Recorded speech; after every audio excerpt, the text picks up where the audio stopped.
we want to get on here and talk about recruiting, man, and the lies these coaches tell, man. You telling me Coach Lynch told you could get the tray The ball. three, bro. Listen, I'm telling you, I Bro, get was in out of my here. counseling office. So, you know, most people don't know about Prop 48. So I missed my ACT score by 1 point, no, 2 points, bro. So the sliding scale came out my sophomore year, and my coach is like, "You gonna take the PSAT, all this stuff you did take as a sophomore?" And he was like, "Well, they probably gonna change it, but you should just take the regular one, and then because all you need to hit is a basic score in your GPA." I ain't even do that, bro. I took the PSAT like all my other students. Then next year they came out the sliding scale, and then my GPA was trash. Took some class over my senior year. And then when it came down to getting offers, I started getting offers to different schools, and I was like, cool. And bro, man, that crushing blow hit, man, my senior year, man. When I came home, opened up the letter. They said, "You are not qualified." I was like, so it was JUCO route. I was like, with the new JUCO rules now, Man, this unlimited, hey, boss, unlimited playing time, unlimited yeah. years. You go and you don't lose any years. You You don't come lose and you no still have years. 4 You years. still got 4 years to be able to play, man. I'm like, dude, I could have been a great. Nah, man, get back to the main Okay, crux of this so story. So you telling me Bill Lynch yes, Coach Lynch told was telling me. you He was telling me when we talked. I was talking to him on the phone. He was talking to my counselor. He was like, "Yo, so if you come here, I know you got to, you can't play your first year. You got a prop, but you can get that year in the back end if you graduate in 4 years." Giving me the whole spiel.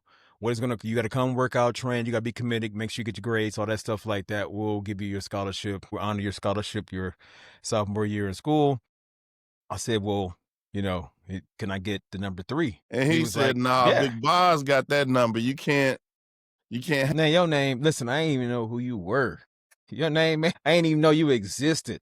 Well, we Hey, in the listen, I've same been to West class. Side. We in the Listen, same I've been to class. West So Side. maybe at that point, I think I got the number from who had it? Ed Abernathy? I think Abernathy had it. Yeah, Yeah, because the thing about Abernathy it had it is, I before know, me. because So I guess if you would have qualified, maybe I would have, you would have got it.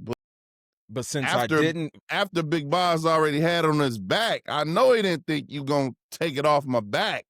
he probably, man, listen, he was, I don't know what he was thinking or what he was saying. All I know is when I I talked, remember they sent like after we committed and all that stuff, they sent a couple little documents to the house, and it was like, mm-hmm. what's your preferred number? And I put like 3, I put 27, which is my high school number, and I think That's 5. what. And Hold Tom up, Ajibadi man. ended up getting 5. Hold up, man. That's one thing. When I saw some pictures of you. When I saw some pictures of you and Ant, Yeah, right? from my Because high y'all, school yeah, joint. from the high school joint. I'm like, this dude with even 3. Like, Nah, I come was on, man. He's 27. like, But I'm the third though. I'm Alger Boswell the third, so that's why I wanted 3. dude. But those was my I picks. put 3 on the It was map. like 3, 5, because I wanted a single digit. It was 3, it was Okay. 5, and And then it was that's one of 27. the Ball brothers, right? One of the Ball brothers had Yeah, 5. one of the Ball Yeah, brothers had 5. yeah. And Yeah, and you then definitely wasn't getting 27, that. I was like, oh, that's my high school. And even though I didn't want it, I wanted a single digit, but I was like, if push come to shove. So yeah, Man, listen. he was just talking, man. That's recruiting, man. That's what they do. They just tell you what you want to hear. He knew good and Yeah, well you wasn't. yeah, that's just true. He I knew mean, I ain't you gonna sit wasn't here gonna and lie. qualify, man. So he and I gotta tell him anything I can to get So him then in here. no, it continues. So then I get there, I asked Tex about the number. He was like, "What do you mean?" I was like, Yeah, Tex Tex was wasn't even like, giving you a pair of socks, let alone dude, put you somebody's jersey out. let alone a jersey. Yes, I know that. I never really, me and Lynch talked a number of What times number during did you that year. wear? You had like 35, 35. 35, yeah. I had to go 35. I was like, I got to Now at least get a 3 what was somewhere. the sentimental value to 35? It had a 3 in it for one, Okay. because I put 3 on the map in Fort Wayne, and then I was like, let me. Then at the same time, it was this linebacker, this beast linebacker from Miami, Ohio. I wore 35, man. I think he ended up going to Dallas for a little bit, and I was like, and then my mom, because she had me so young, I was in college, man. She was 35. Wow. So yeah, so Okay. I was like, well, I told my mom, so I was like, well, I can't. I mean, the numbers that are available, I was like, let me figure out what number I can get, and then 35 was the one I was available, and I'm like, okay, cool, I can rock that since Boz ain't gonna Nah, Boz Dude, didn't you even ain't know. even give me I remember it vividly. I walked over to your locker in the old locker room. People don't know the swamp. Yeah. The dungeon. I walked right over to you, bro, and I was like, hey, I say, hey man, let me switch numbers. Let me get your number, bro. Even, Remember listen, this at all. yes, that's how left you played me. That Yeah. was like, nah, bro, I'm good with that, man. And I'm like, all right, cool. And then remember we was doing the switch jerseys, even our senior year. Yeah. The little last week of the season. This dude ain't even want to let me even wear the number this and then.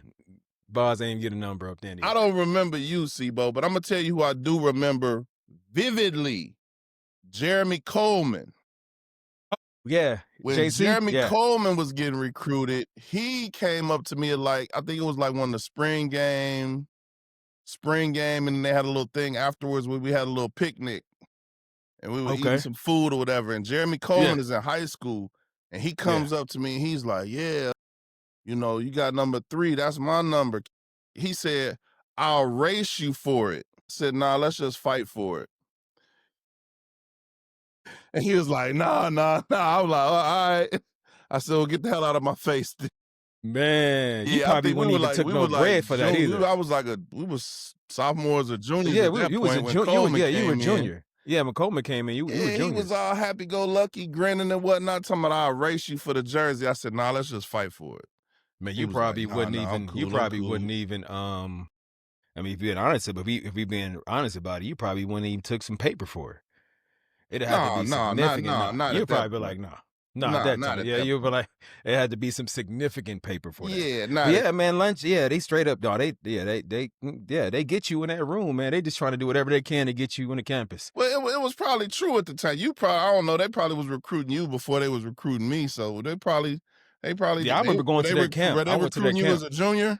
Yeah, I went to their camp in my junior year, but they were like, if I'm being honest, state was like the low end of the totem pole. I mean, because I got offered from Dane, from Miami, from Nebraska. The team that stuck with me as long as Ball State did was Nebraska. Okay. They was like, you're just gonna have to come up with the money to pay the out-state fees, because when you prop, people don't know that you have to pay your first year. If you're on the team, they even got you everything. I was on the team, all the stuff, had my slot, but you cannot take any funds at all. So my mom's and them can't afford nothing. So it was like, you got to do what you got to do. So I wasn't about to be.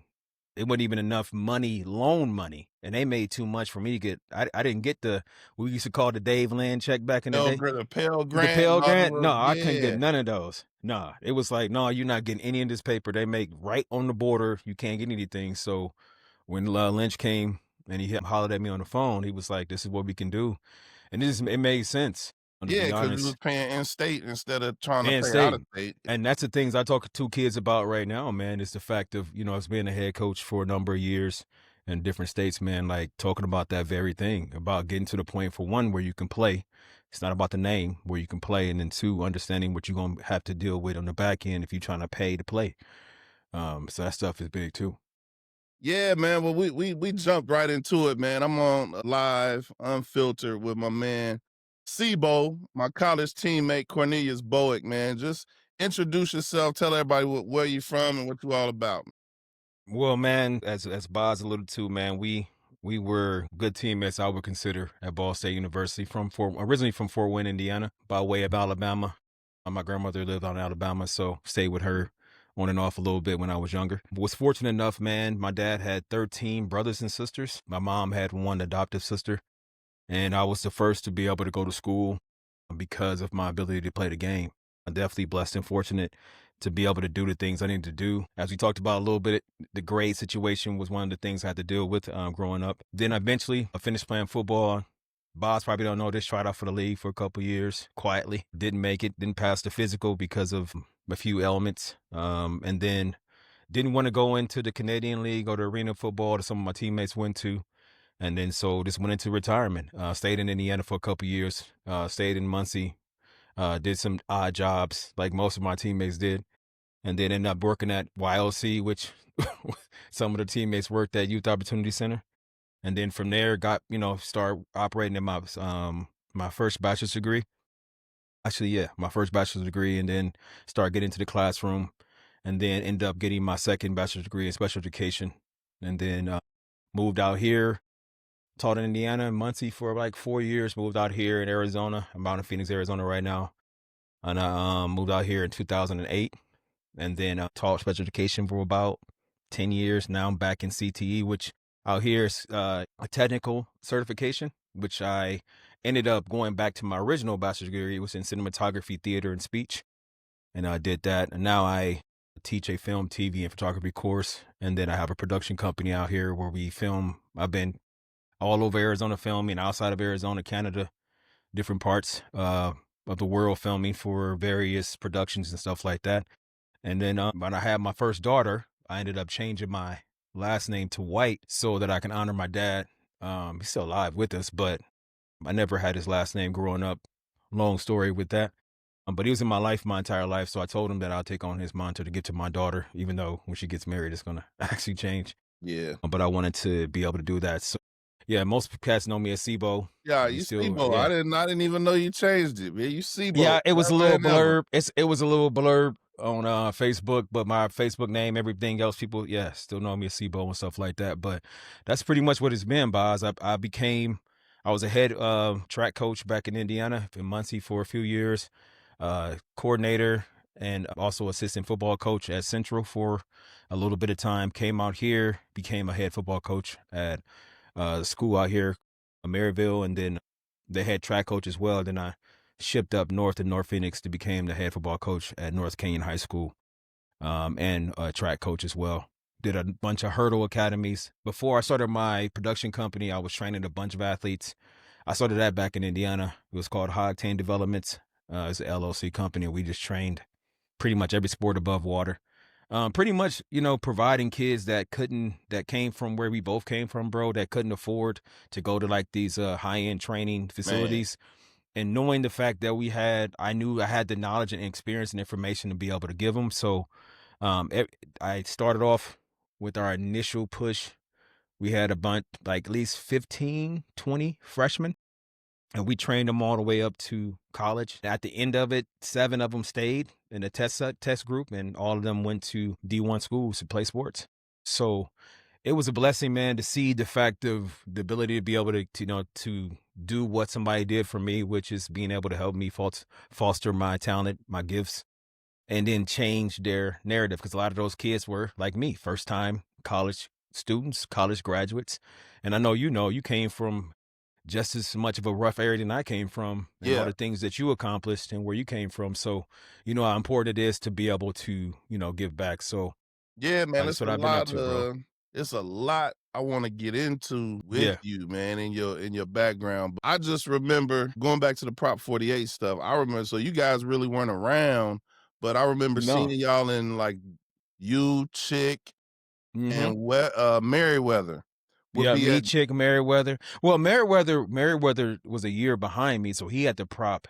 He was a year behind us, but it was who me, was it? It Chick, was you, Chick, and who? me, Trick, Evan, Trigger. Hicks. Yeah, me. We Yeah, would see he was the main three. y'all would eat with we would see y'all at the dining hall in, La Follette. Yeah, and the father. That was the first time we started hanging out, and y'all were like, "We on the football team, we just can't practice with y'all," We and all can't that do kinda stuff. nothing, We like, man. We "Oh, can't. okay." Yeah, And yeah. I They remember ran us. I was like, "What position do you play?" You was like, "I played wide receiver and DN in high school." I'm like, "Nah, bro, ain't no way you play wide receiver and Yes, DN." yeah. But So we you play. were the Yeah, I first play person I remember being like that thin, hybrid. athletic defensive end, like really what they like a stand-up linebacker now, like a Yeah, three it was four. crazy about it, and I ain't mean to cut you off, bro. But No, what's you good. crazy about it when I was going through like my draft profile, they were asking me. I was up. I don't know if you remember. I was up in the main gym, the arena, and that's where they meet like potential. And I went into the room,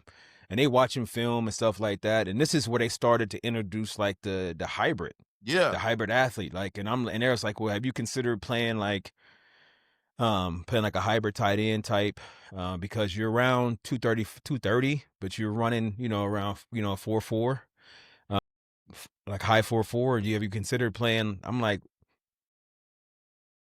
yeah, but most of my time I played in college, and I played on the opposite side of the ball when I was in high school. I mean, what you probably don't know is my freshman year I played quarterback.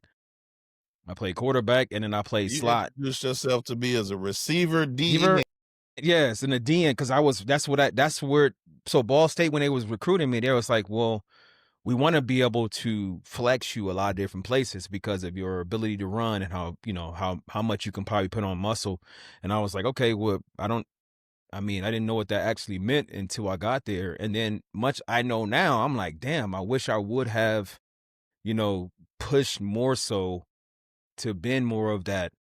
I think our senior year, man, I ain't want to get off topic though, but I think our senior year, bro, is where they literally dropped the ball with us. I remember, man, that they finally put you back at free safety. Yeah. They finally put you back at free safety, right? They had your corner for a while, but they realized that you probably can play a lot more. And I think it's also, man, you can probably speak to it more than I can. I think it's because you had your processing and your ability to absorb a lot of Man, I information. tell Because people they had, all the time, bro. It was because of my like maybe when I was a freshman and sophomore, my athleticism, but after that, my mind for the game is what carried me because there was a lot of guys way more athletic than me, but I just could comprehend the game so well. mm-hmm. Like you probably could have been a nickel, Yes. like a true nickel, like Yeah. playing out over a slot And in the in the alley. box, blitzing, but also covering. But that position didn't even exist back then, bro. See, we looking at it through 2025, but nobody, the 4-2-5 wasn't even around. We was in a But the thing, remember we was in a but Boss, man, 4-4, but we had a dude playing the nickel. The Boss and the Rover were pretty much yes. nickels, Yeah. but we didn't. But the frustrating thing about it is that it could work, but you notice that we changed the defense like 5 times. Oh, Every year. every year Every we was in a year different, was a every year we different was in a different scheme, scheme. right? So it was like, Every and year we then was in a different scheme. it was in a different scheme. So that was one thing that you would say with your ability, man, just to But harp on you, bro, with your ability, you had the ability to, yes, there are guys that are more I athletic, thank but your God mind was better, bro. I thank God that as a coach, I've never gone through this, but we lost 22 games in a row, bro. I If know. if if, if I'd have lost 22 games in a row, I'd be trying everything too. I'd be in every damn defense, every front, every offense. We've been running Yes, the of course. wishbone, the Yes. option. I mean, when they were recruiting us, 'cause we were both in the same class. When they were recruiting us, we won the MAC. Yeah, I We know. won the MAC, so we came in there with expectation of Yes. we were We're gonna going to be come good. back. We're We were going to gonna get be up. Yes. competing for championships. And we redshirted that first year. You were a Yep. prop, but none of us played. And when we all started playing, we were so young. So like you think about all the guys that was starting our redshirt freshman year. Yeah. We were fresh out of high school, and this kind of what we're gonna get into now with this transfer Yeah. portal, man. I'm so thankful that we didn't have a transfer portal because we all probably would have left and we wouldn't be friends to this day. You know what I'm saying? Nobody's sticking That's around for 22 Hey, straight losses wait, time when you out, got a time out. So we transfer did portal. Like had a we getting couple up we out did of have a there. couple dudes that left though, but the rule was you got to go down to 1 AA, right? You had to go to one So double A. We had GP went to Western GP left. Kentucky. You know what I'm Yeah, saying? Like and a then you couple had guys, Big but the Freaky left. main core stuck Stayed. together, and it paid off in the end because we were runner up for the conference for the division. Our But that's my thorn though. That's my problem right there. That's why I said what I said about the putting the pieces, Because because at the end of the day, we were a championship team yes, at that we point. were clearly we were hands down better than Because most of our teams in all the of MAC. us were battle tested. We had been through the 22 Yes. losses and came out. We came through And the came fire, out bro. like we had a squad that was able, that again, that's gonna give us a chance to be able to do it, man. But I think that you touched on is gonna lead into what we want to talk about is the portal itself, man. Like, I mean, I'm gonna ask you this: would you would have dipped if the portal was like it is? I tried to dip. I ain't even gonna lie. I tried to dip. I was making a couple calls behind the scene because our red shirt freshman year, I started 5, 6 games. Like Yeah. I used to compete with Carl Moore. And Yes. Moore would start the game, and then Bart would bench him like in the second half, and I would Yeah. play. Like I lettered my freshman year. I played damn near more snaps than Carl Moore. I just Yeah. wasn't starting. I would get in and I'll play the rest of the game, or I'll be subbing in and out. And Yeah. then finally, Carl broke his hand. I'll Yes. never I forget he remember broke that. his hand, and that was I Yeah. started the last 4 games because he broke Yeah. his hand.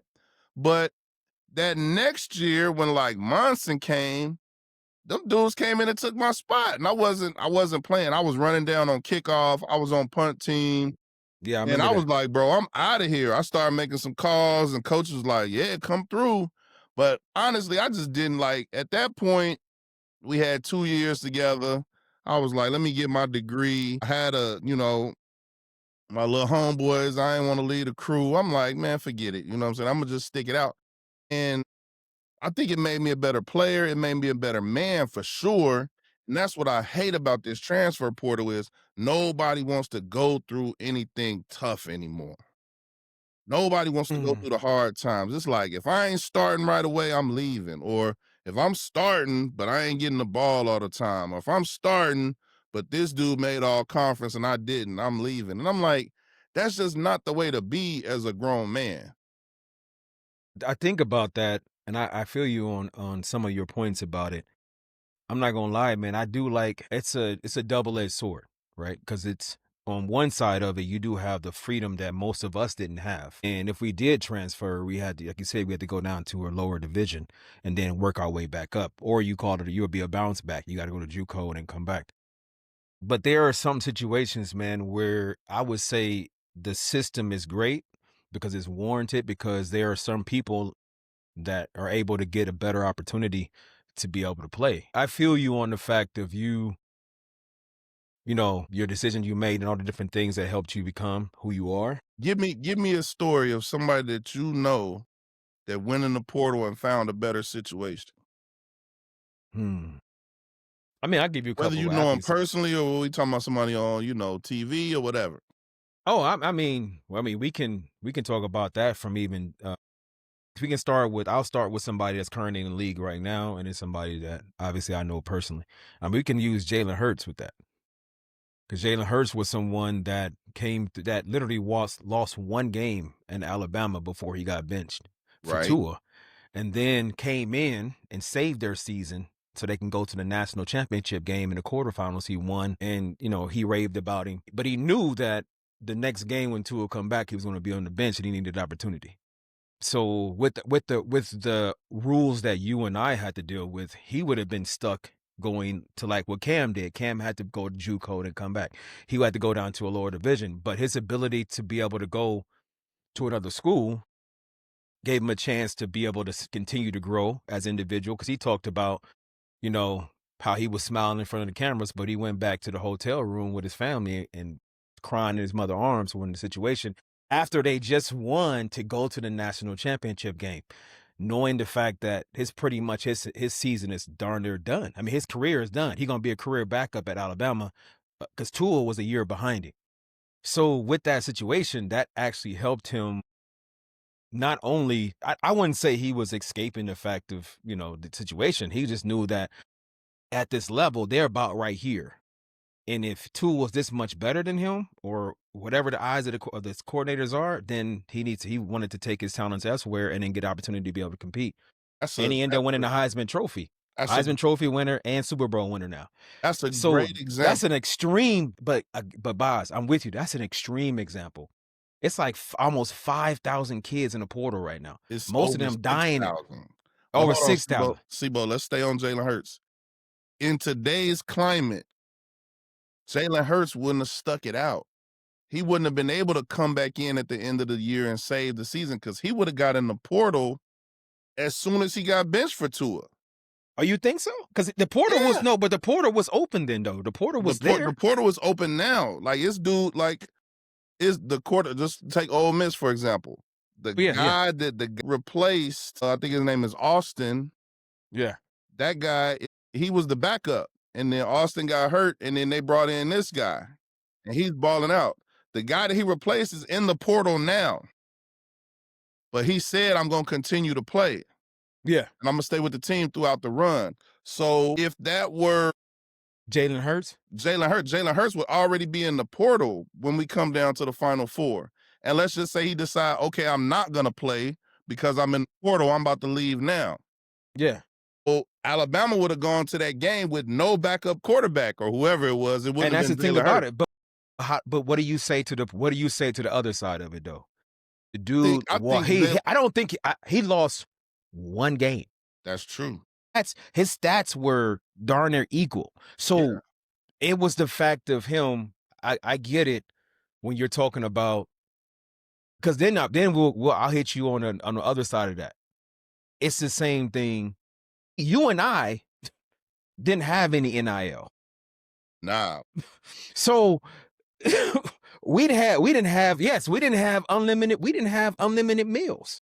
I Do was you in remember we stayed, remember we kinda stayed together one summer? yes, You had that yes, off-campus little house, yes. We and had to bro, stay. That's why I remember we that. was making Yes, we were spaghetti subletting. and whatnot, bro. Yes. We were throwing, listen, we don't understand. This is they don't understand. You can say this in the camera. They don't, we were throwing every single dime we had Yeah. to survive. Yeah. And we were standing in that it was almost darn like a little mansion It was over like there a off by mansion, the, it was a yes. nice crib. You was like, I got a crib, I'm subletting from so and so, and I came by there, I was like, "Man, this is nice, you mind if I," like, Yeah. I think I might have slept on the couch, I don't even know where I Man, slept, but listen, we that was figured a it out. nice crib. I was sleeping on the floor on the mat, bro. And this is what they Yeah. don't understand. Like we didn't have unlimited meals. We miss our meal, we miss our card. We got to do what? We lose that. Bro, So I remember barbecuing was like the thing because you could get a pack of yes, hot dogs or a pack of burgers, and we would, over the summer, we would grill like almost every day because you could make that it was stretch and it would taste good. make it. Yes, you had to make everything stretch. Yeah. So when you're Nah, you talking can't about even Jalen, compare like our experience to what these and NIL cats is getting. that's what I'm saying. So it's a number of things that go into the fact of hopping in the portal. Yes, one is the fact that you don't want to deal with adversity, or you may jump because you got beat out for the starting spot or whatever, or you don't want to sit your turn and wait because there are other opportunities. But then a lot of that is tied to the fact that there is a possible cash out with that. So I guess my question to you is like, when we're dealing with that compared to, well, let me say this first. Let me give you my example real quick. When I was at State, man, I was in a Ball Memorial commercial. I was in a billboard. I had to do a commercial for a shoot for a billboard. Yeah. I was also in a commercial for the university. You know how much money they paid me for that, bro? Zero. So they paid me. Listen, I was there for 6 hours, 7 hours. In the film industry, since I'm in the film industry, that considers a day rate. So your considerable day rates, the basic day rate is like $1,200, $1,300. And this is for the low, like you just there being an extra. I was actually the one in the commercial, and they paid me $35.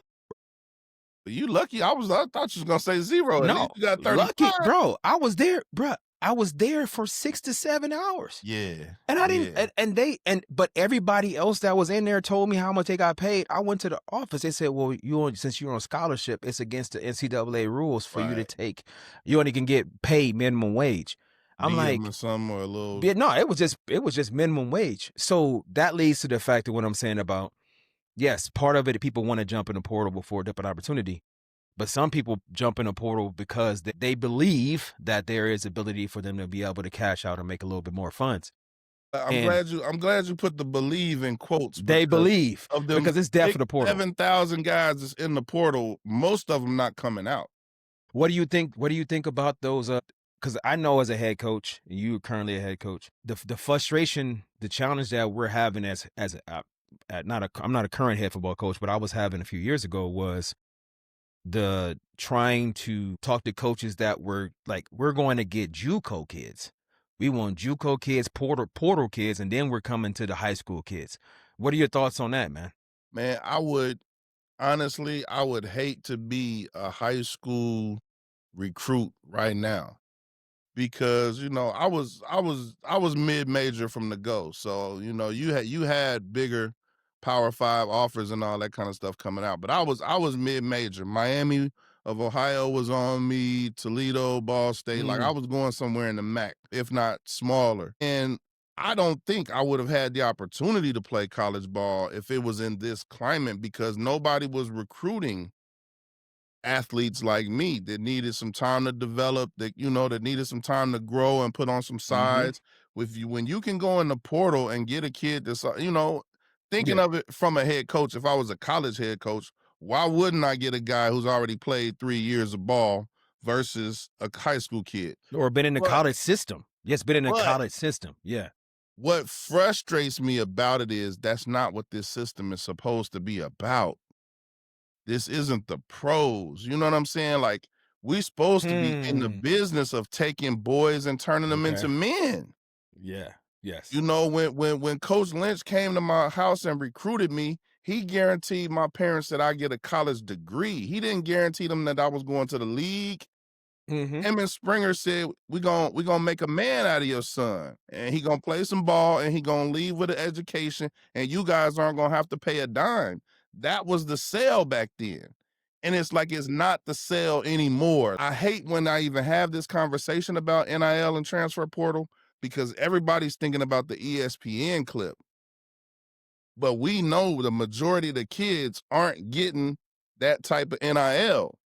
Oh, yeah, we do know that. The kids Yes. at Yes. Ball State and Toledo and even Yeah. Indiana Yes. State or hell, Yeah. even Northwestern, they not driving Yeah. Lamborghinis. No, they're not But doing all that. everybody wants to compare like Texas, Ohio State, Yeah. Yes. Michigan. You know what I And mean? Like, those are the top guys on the those are the teams. top. That's Top the guys top. on those teams, though, You bro. know, it's like 300, Yes. other schools out here that play college football, and those kids are, a lot of them are like we were, trying to get Yeah. ramen noodle money together. You know what I mean?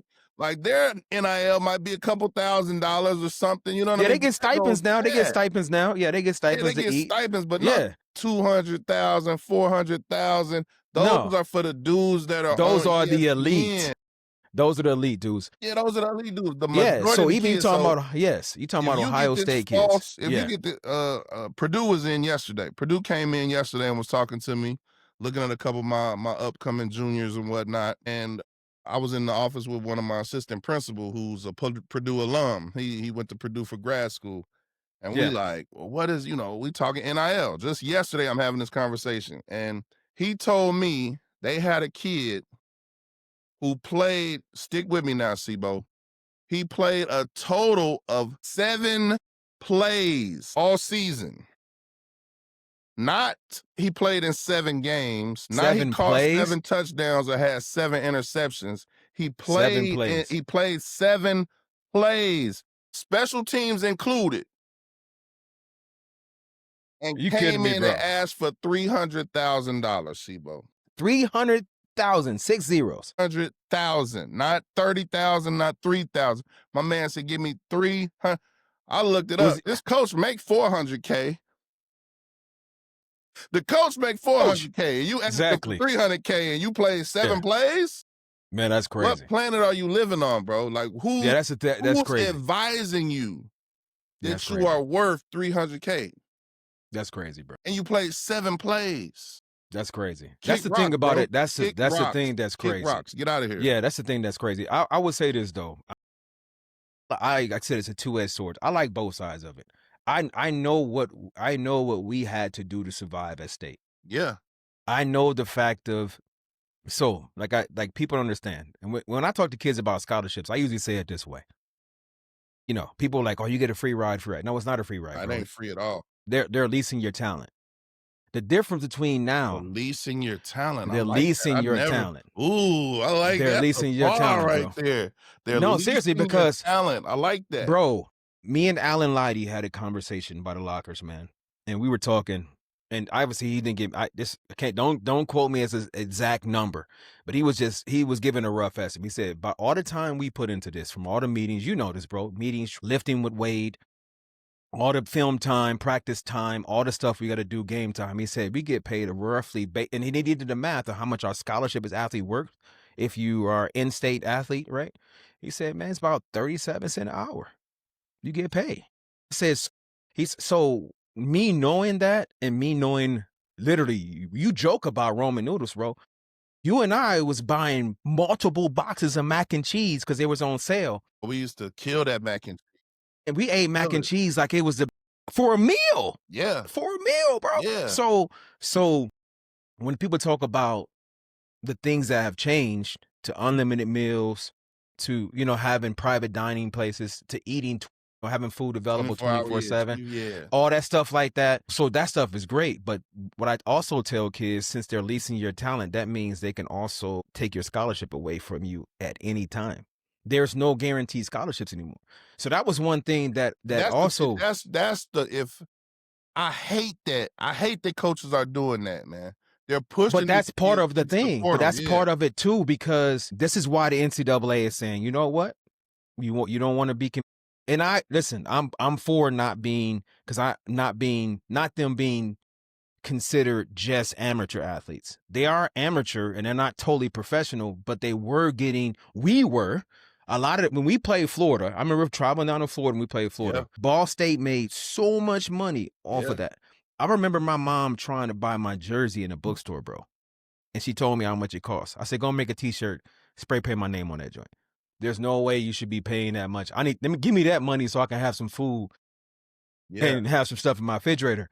But the yeah, point of it is, when you have these kids that are playing the game and how we were doing it, we had the comfort level to an extent to be able to at least, like you said, grow and do what we have to do for the 4 or 5 years we were there to be able to develop our talent. Now with the portal, it's like, hey, if you're not performing right now, we're trying to bring somebody else in.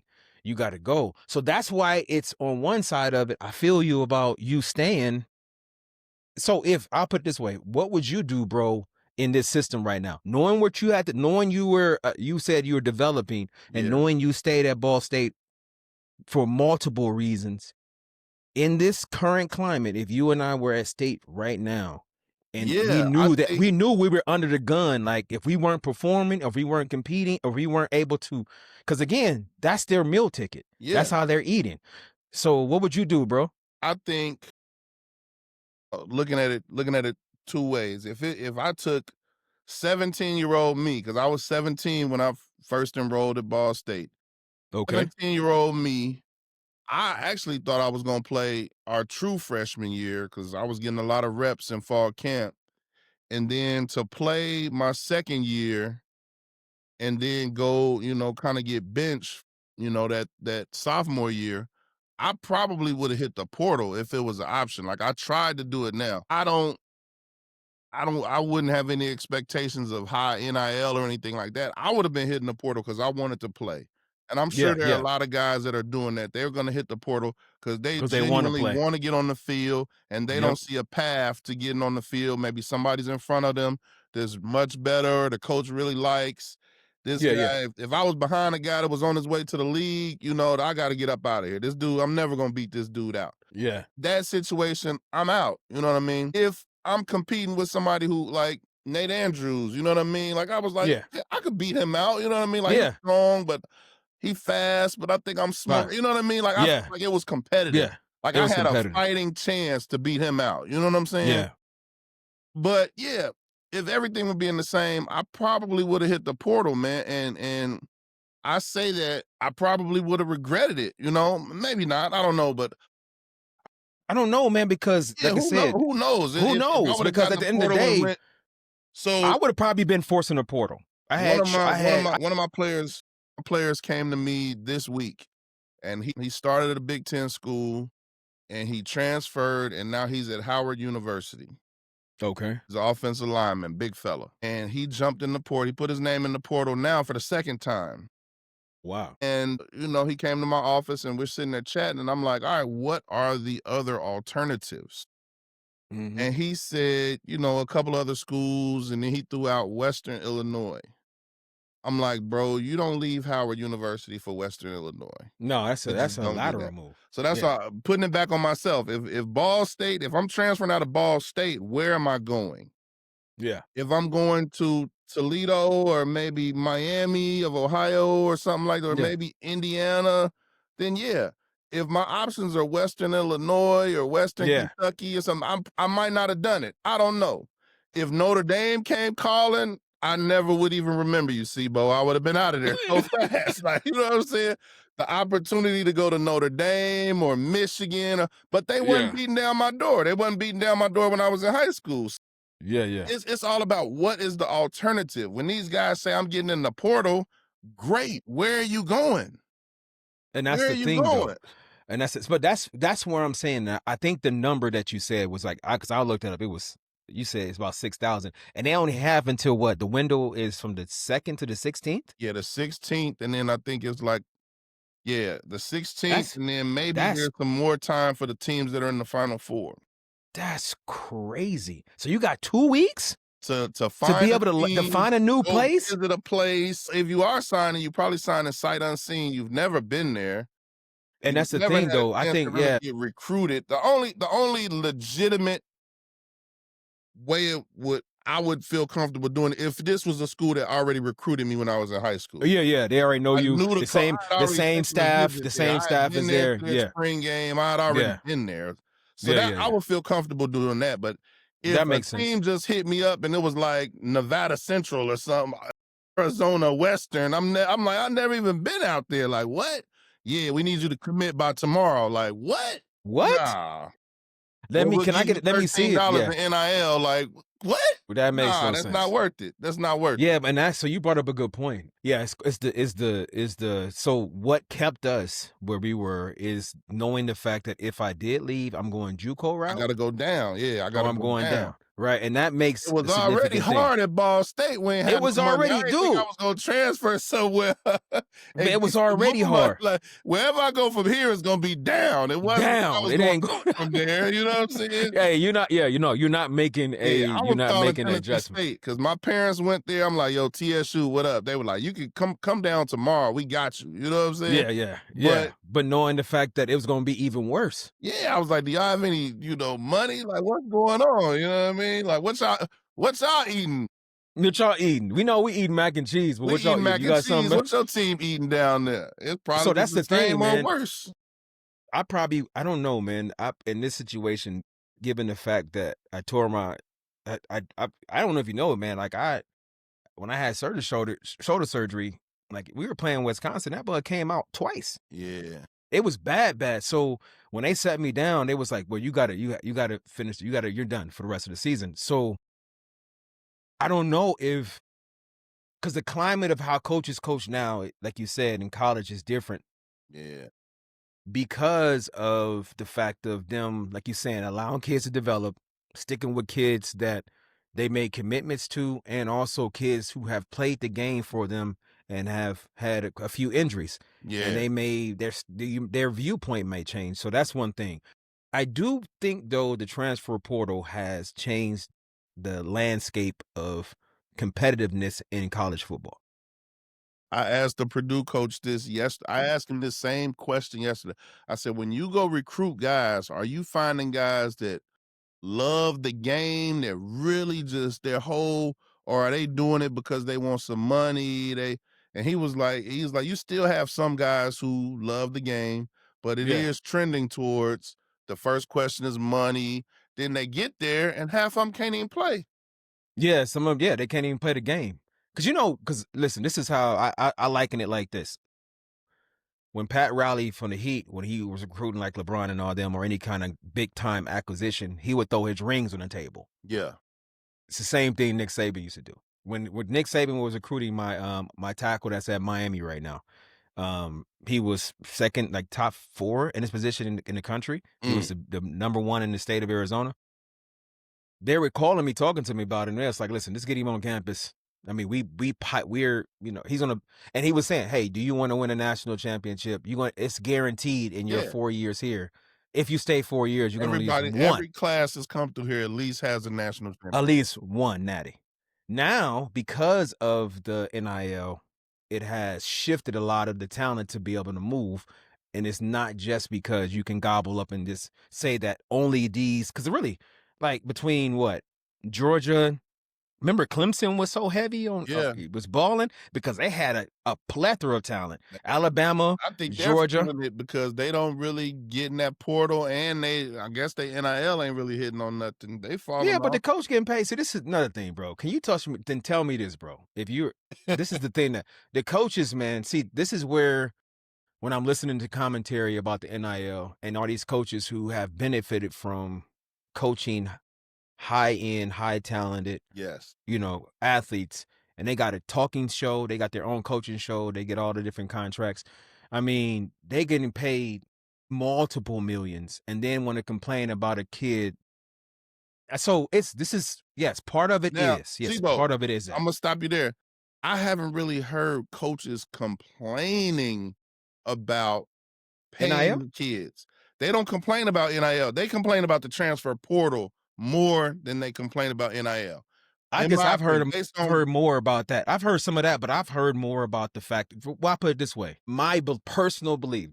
This is me okay, personally. I believe that Nick Saban jumped ship out of Alabama because of the stuff. 100%, absolutely. So, and then you had Clemson's head coach speaking up against NIL, paying players, all these different things, and then calling it, "Oh, we trying to treat these athletes as pro athletes." I'm like, well, they're the NCAA. I'm telling you this, boss. Sibo, go ahead. I'm telling you this, bro.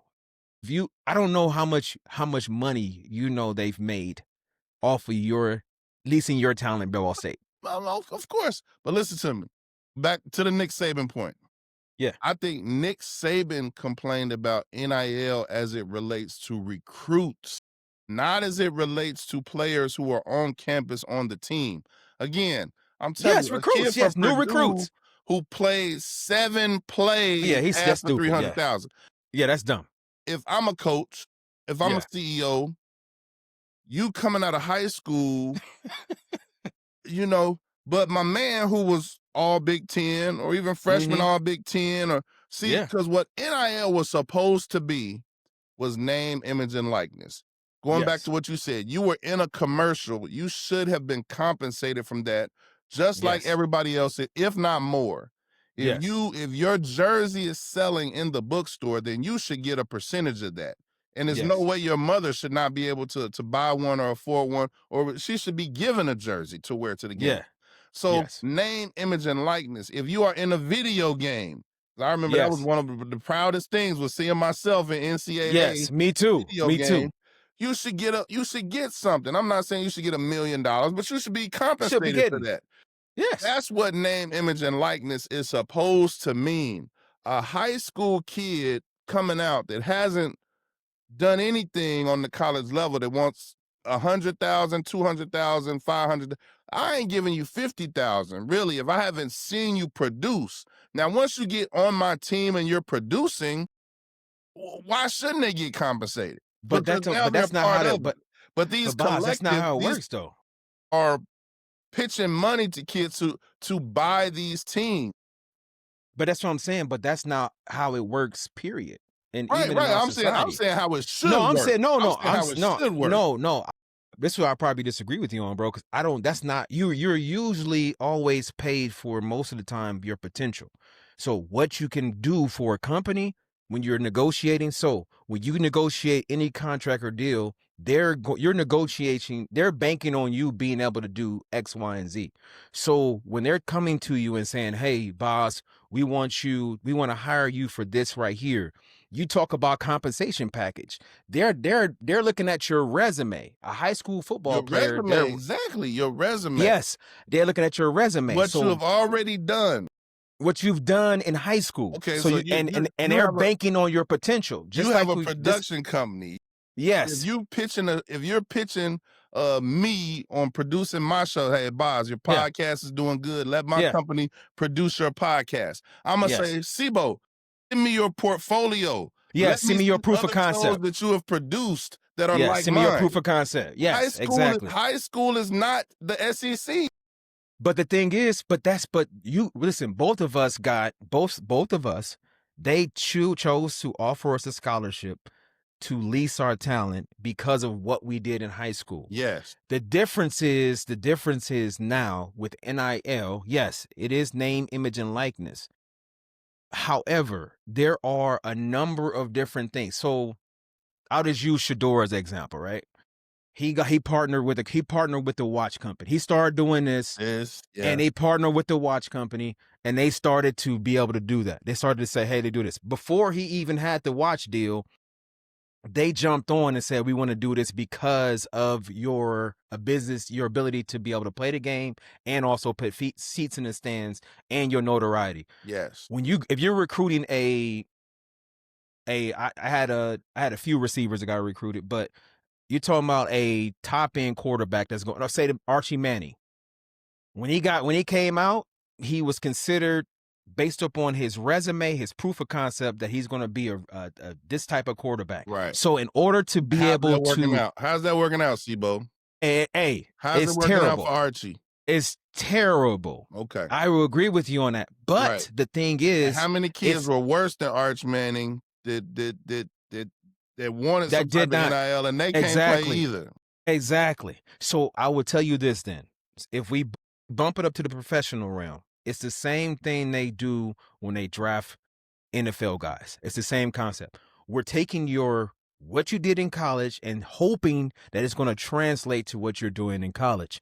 And we're going to give you a certain grade or a certain compensation level. Remember, I don't know if you remember this. You can correct me if I'm wrong. I think it was Sam Bradford was the last quarterback that came in the draft. He was getting that because when they started the rookie cap after him. They started the rookie cap because he was getting for too damn much money. Yeah, he got like, I don't know, maybe 50 or 60, something guaranteed. It was off the rip, off the rip, and he never played a thing. And then they backed it up. They backed it up and said, you know what? We're going to now have a rookie cap. Yeah. Now, if they do it smart, and then I think you would probably agree with this, if you're going to offer a kid some kind of NIL deal or whatever, then it should be something. A high school yes, kid. It had a high school kid has to be something like that. I'm not because at the end of the day, as many injuries that you may occur or I have occurred, sometime there was no like annuity for us. There was nothing that we could fall back on. Back when Northwestern did that whole thing to try to unionize, like health insurance for life was one of the big things. Like, maybe not a lot. The life would be wild, but like maybe 10 years or 5 years after you're done. You know what I'm saying? Bro, I got sick my last year. After my last year, and I was like 5 years I had no after insurance. college. 5 years after college is reasonable for you to have like settled into a career type job. And all right, now you got some really decent health insurance. You should be cool. And your whatever lingering injuries you might have had, hopefully they've resolved or gone away after 5 years. Or it'd be hard to try to tie causation to it. Maybe 5, even if you said 10.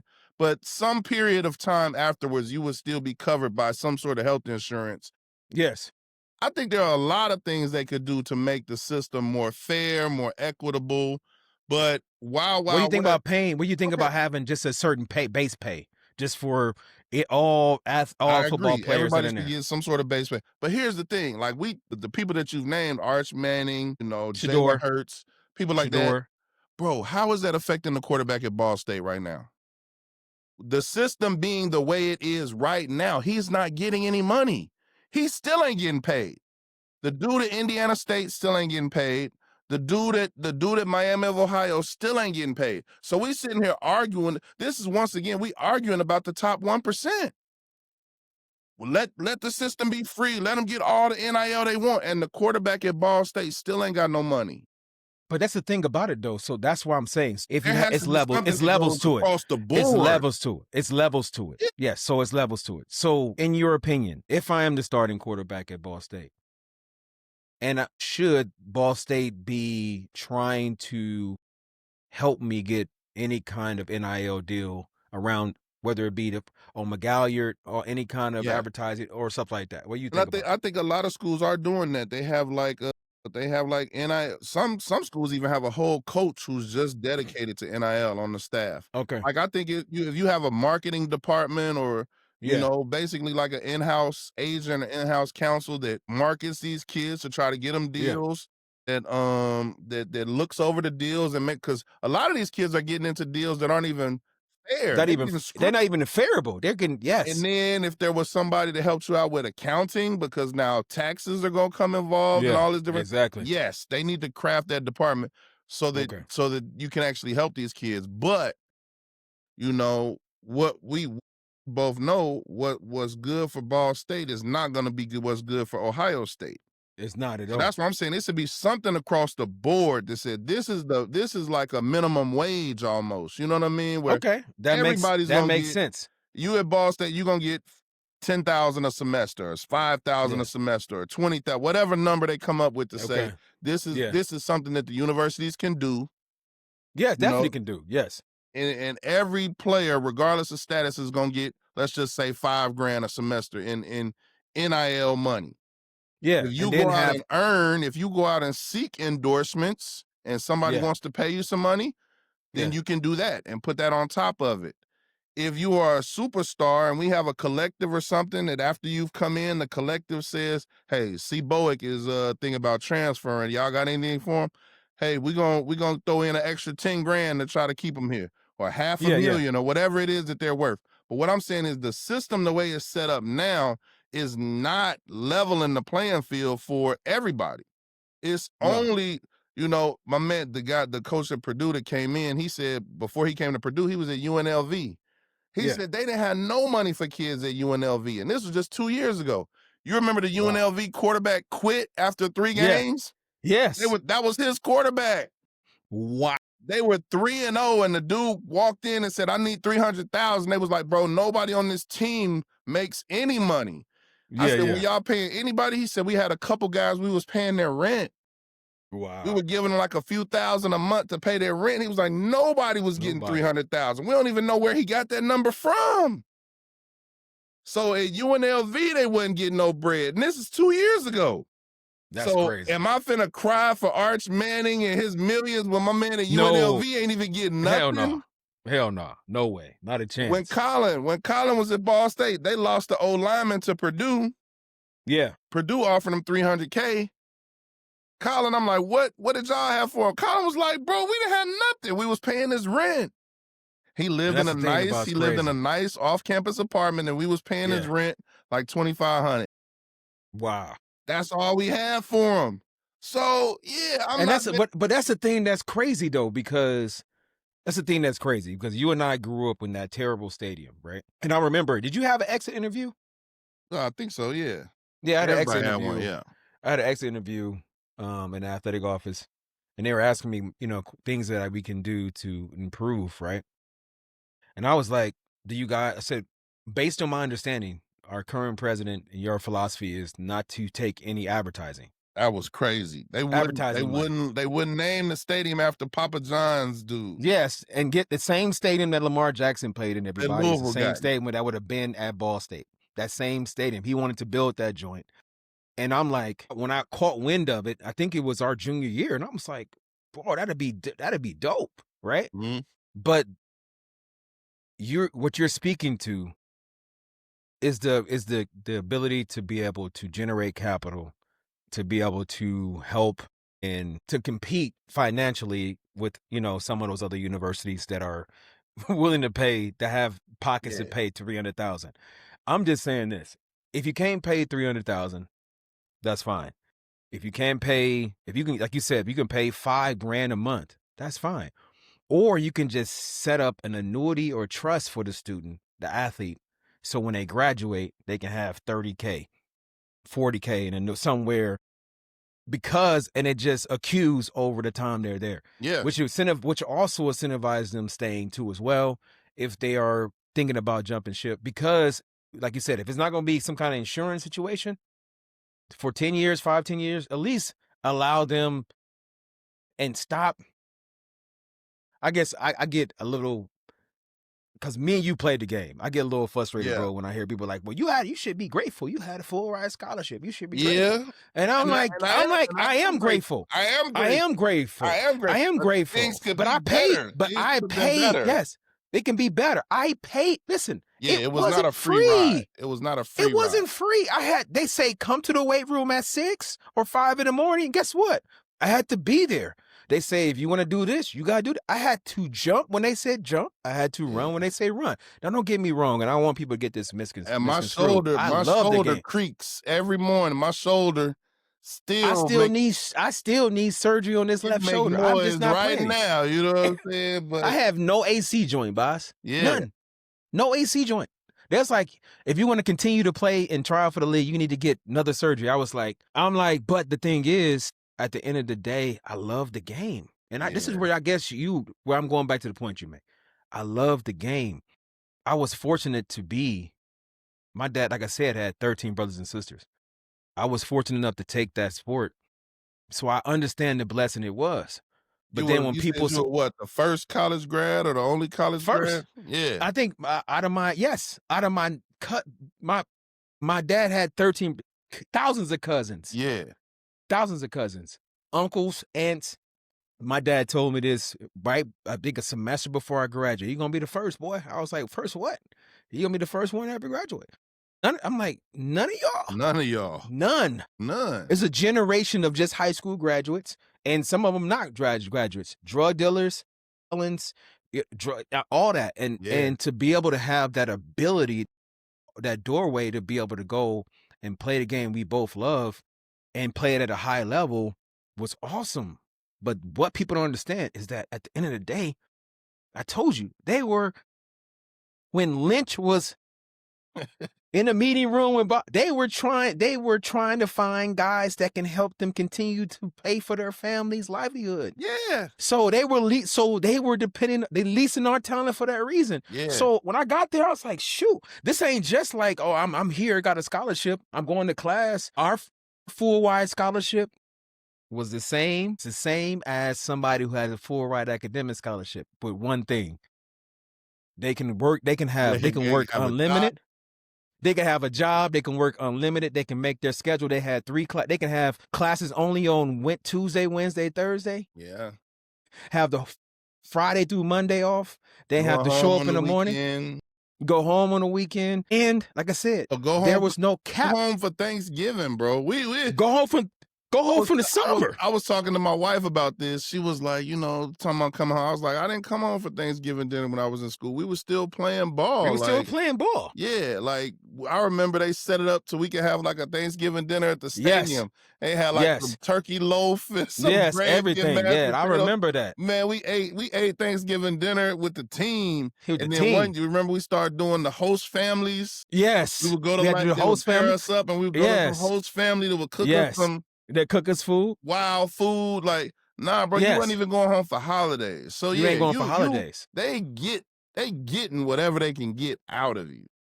So with your thoughts on the landscape right now, and talking about the transfer portal again. Well, let me add this, because my thing is this: the NIL system still is not fair and equitable to every college player. I think it still just benefits the rich. It still benefits the elite, and it doesn't help the kids in the MAC. It doesn't help the kids in the mid majors. It doesn't help the kids in the Big Sky. It doesn't help the kids in Conference USA. And we know it's more of them than it is Than it is of Alabama's, the other ones. Miami's, and USC's. So Yeah, I agree. I agree. I'm not going to argue that this system is so great when it's still only benefiting the top 5 or 10% of Yeah. all the kids that are out here sacrificing their bodies to play this sport. So what I think everybody needs to put their heads together and come up with a system that's more fair and equitable all across the board, and those elite teams can get the cherry on top. They can Yeah, get extra. okay. They can get more, but it Yeah. can't just be nothing for you at Missouri or nothing for you at Ball State, and this dude gets $7 million. That system not fair to me, Do because you think that Ball State, I know Colin was there, obviously, and then I forgot. I think he was there. Was Matt? Was it the former head Ball State coach? He was there our freshman year? Coach New? nah, he No, he was way before us. Yeah, he was way before us. Yeah. Yeah. So do you think they don't have They they don't. can't generate money? They don't. Dang. Well, That's are you crazy. saying can't? They trying their damnedest. Okay. And that's why I say, and it kind of goes to the portal thing as well. If kids were being treated more fairly across the board, I don't think you would have all this transfer portal nonsense. Okay. Because let's just say if I'm making 10 grand at Ball State, Yeah. I feel like I'm being treated more fairly, and I'm not gonna go Yeah. out here and I'm not gonna jump ship for 12 grand if I'm making 10. But if I'm Yeah. making 0, then I'm definitely jumping ship for 12. You know what I Okay. mean? That makes sense. Yeah, That makes sense. if you making a decent salary and you feel like you're being treated fairly, you're not looking for a new job. But when That makes sense. when your job is beating you down every day and you ain't getting paid no money, you on Indeed that every makes day like, I'm getting the hell up out of here. You know Yeah, what I'm exactly. saying? So that's you brought up a great something's point. gotta level the playing field, and the You brought NCAA, up a great point. everybody gotta get something. Yeah, you This brought up a is great point. minimum wage for college football. If you can pay So above minimum wage, then you pay above minimum wage. If a okay, kid can earn on his own, then he has the right to go earn on his own. But okay, something has to make it where, where I don't know if it would be the conferences, like the MAC would say, hey, going rate in the MAC is 10 grand. If you can't pay 10 grand, then get out the MAC. SEC, we start at 500 grand. You know what I mean? yeah, I don't know, but it's got to be some sort of minimum wage to say, because even on these elite teams, the yes, quarterback may be getting $1 million. What's the kicker getting? exactly. What's Because the that's the hold? thing. What's the That's it. Because So we had now what when they 105. miss that kick at the end of the game, everybody's coming down on the kicker. This team's making $600 million. And what, bro, the kicker only getting 50. He not getting paid like the quarterback. You know what I'm saying? Like, some got to be fair. When we So talk about we what? NIL, we only talking Yeah, about the dudes they talk dudes about that on are the elite. ESPN. Like, Yeah. what's the So what's the let me second ask you what's the this, second Buzz. string center getting? That's what I'm saying. And when So we had the a what? starter gets hurt, who going in? Yep.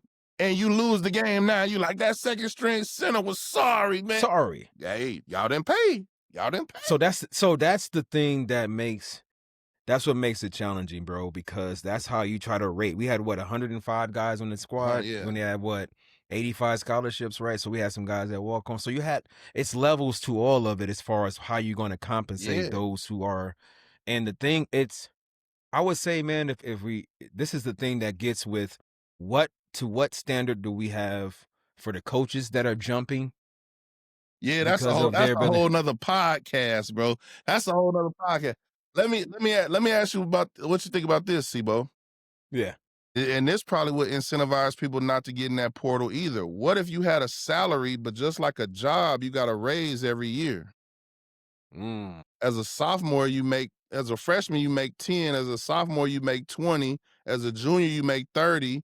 As a senior, maybe we bump You're you up to doing 50. yeah. So like, So you're doing it like if that, you a yeah. Okay. sophomore and you like, do I get in the portal and go over here? But next year I'm gonna get 40K. Like, why would I leave? You know what I mean? Maybe that is something that'll hold it together. So you're Every doing year, it like just the like a NBA job, then. every year you get a cost of living increase, you get a earned bonus based It'd on, be 2 or 3, about 3 to they call 5%. it, yeah, So you're doing a like longevity bonus. A longevity bonus. You've been with the company 10 years, here's a gold watch. You've been on the team 4 years, here's an extra 10 grand. okay. So now you ain't getting that. You may be the backup. So you're trying to so You you're may be the backup, but maybe incentivizing you it. ain't getting in the portal because you are actually gonna get some more money next year. You get some more bread, yeah. Okay. Yeah. And okay, So it's 10 grand, 50 grand in the MAC, or I go to the Missouri Valley yeah. and make 5. Yeah. Nah, I'm gonna stay right here. I'm gonna stay right where you at. So that's what they do in the NFL. I mean NBA. So you the max contracts. Yeah, So you gotta get if you stay with the team, the bird you get rule. more of the max. You get more of if you stay with the team, you get more max money. Yeah, the Larry Bird rule. Yeah, if you change, then Your current team is always the one that can offer you the most money. so that's the thing that I guess when I didn't think about it from that standpoint, and I'm gonna give you credit on that. I didn't think about the fact of how I knew I was very aware because I talk to athletes about it all the time. You can't measure yourself to the top elite if you're not at that level. Yeah. You can't. And if your talent is telling you that you're going to be in a mid-major, then you're definitely not getting into the 100,000s. It's not going to happen unless they find some donor that is willing to try to be able to infuse some cash flow to be able to give you that. So you got to be realistic. So I do agree with you on that. I would say also, bro, when it comes to trying, like I said, I like your idea, trying to be able to figure out a way to, because schools can afford. I do believe this. I even believe that Ball State could have afforded when we were there to be able to give us the 3,000 to 5,000 a semester. They could afford to get us out them champion shoes. Get us out of them Reeboks. Them pumps. Oh They could my have got God. them champions for Hey, to this sure. day, to this day, y'all, I don't put champion on my back to this day. I don't care if You they won't made a put on a comeback. champion hoodie? Hell no. Oh, I got trauma for, but those shoes I were had never so seen hard. nothing like that. I had never seen shoes like that. Oh, they looked like some bowling shoes Yeah. mixed with some dress shoes with the golf, I don't know how you describe it. It was like a golf shoe on the Like bottom. the golf Yes. shoe cleat at the bottom. Yes. The I was golf like, shoe what?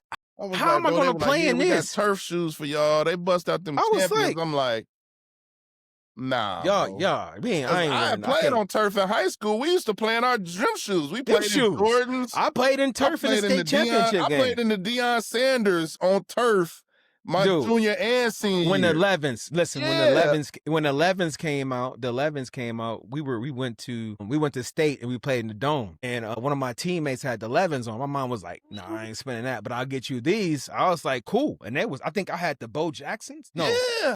I think I had the Bo Jacksons, yes, the crossovers. Like, bro, I know. Man, I played in them joints on turf. We don't have to wear these bogus. I can wear them. Can I just wear my gym shoes? Let me just wear my own stuff. At this point. I don't want to wear those. Man, and then they was some like, I'm talking about like plastic. They look like Bobos, bro. You get from Kmart. Bottom was like rigid. Yes. Rigid. It didn't bend at all, bro. I was like, what is this, bro?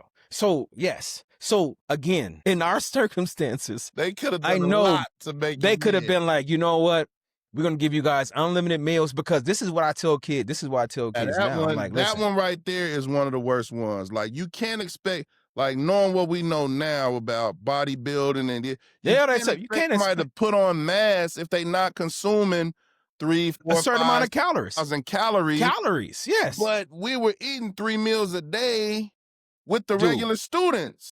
Even and on top of that, 3 meals a day at the stadium where they could they can actually give us some like enough a buffet. If we could have went and got unlimited, we were getting one plate of food. And Boz, tell me, bro, this is how it was so rigid that if my mom came in town and we was like, we're gonna go out to eat, I would give, when Chick and I we stayed together, I would give Chick my card, man. Like, hey, go use my card. Well, you never, because I learned real fast. Like I said, man, they leasing our talent. So I'm giving money back to the university if I don't use it. Yeah.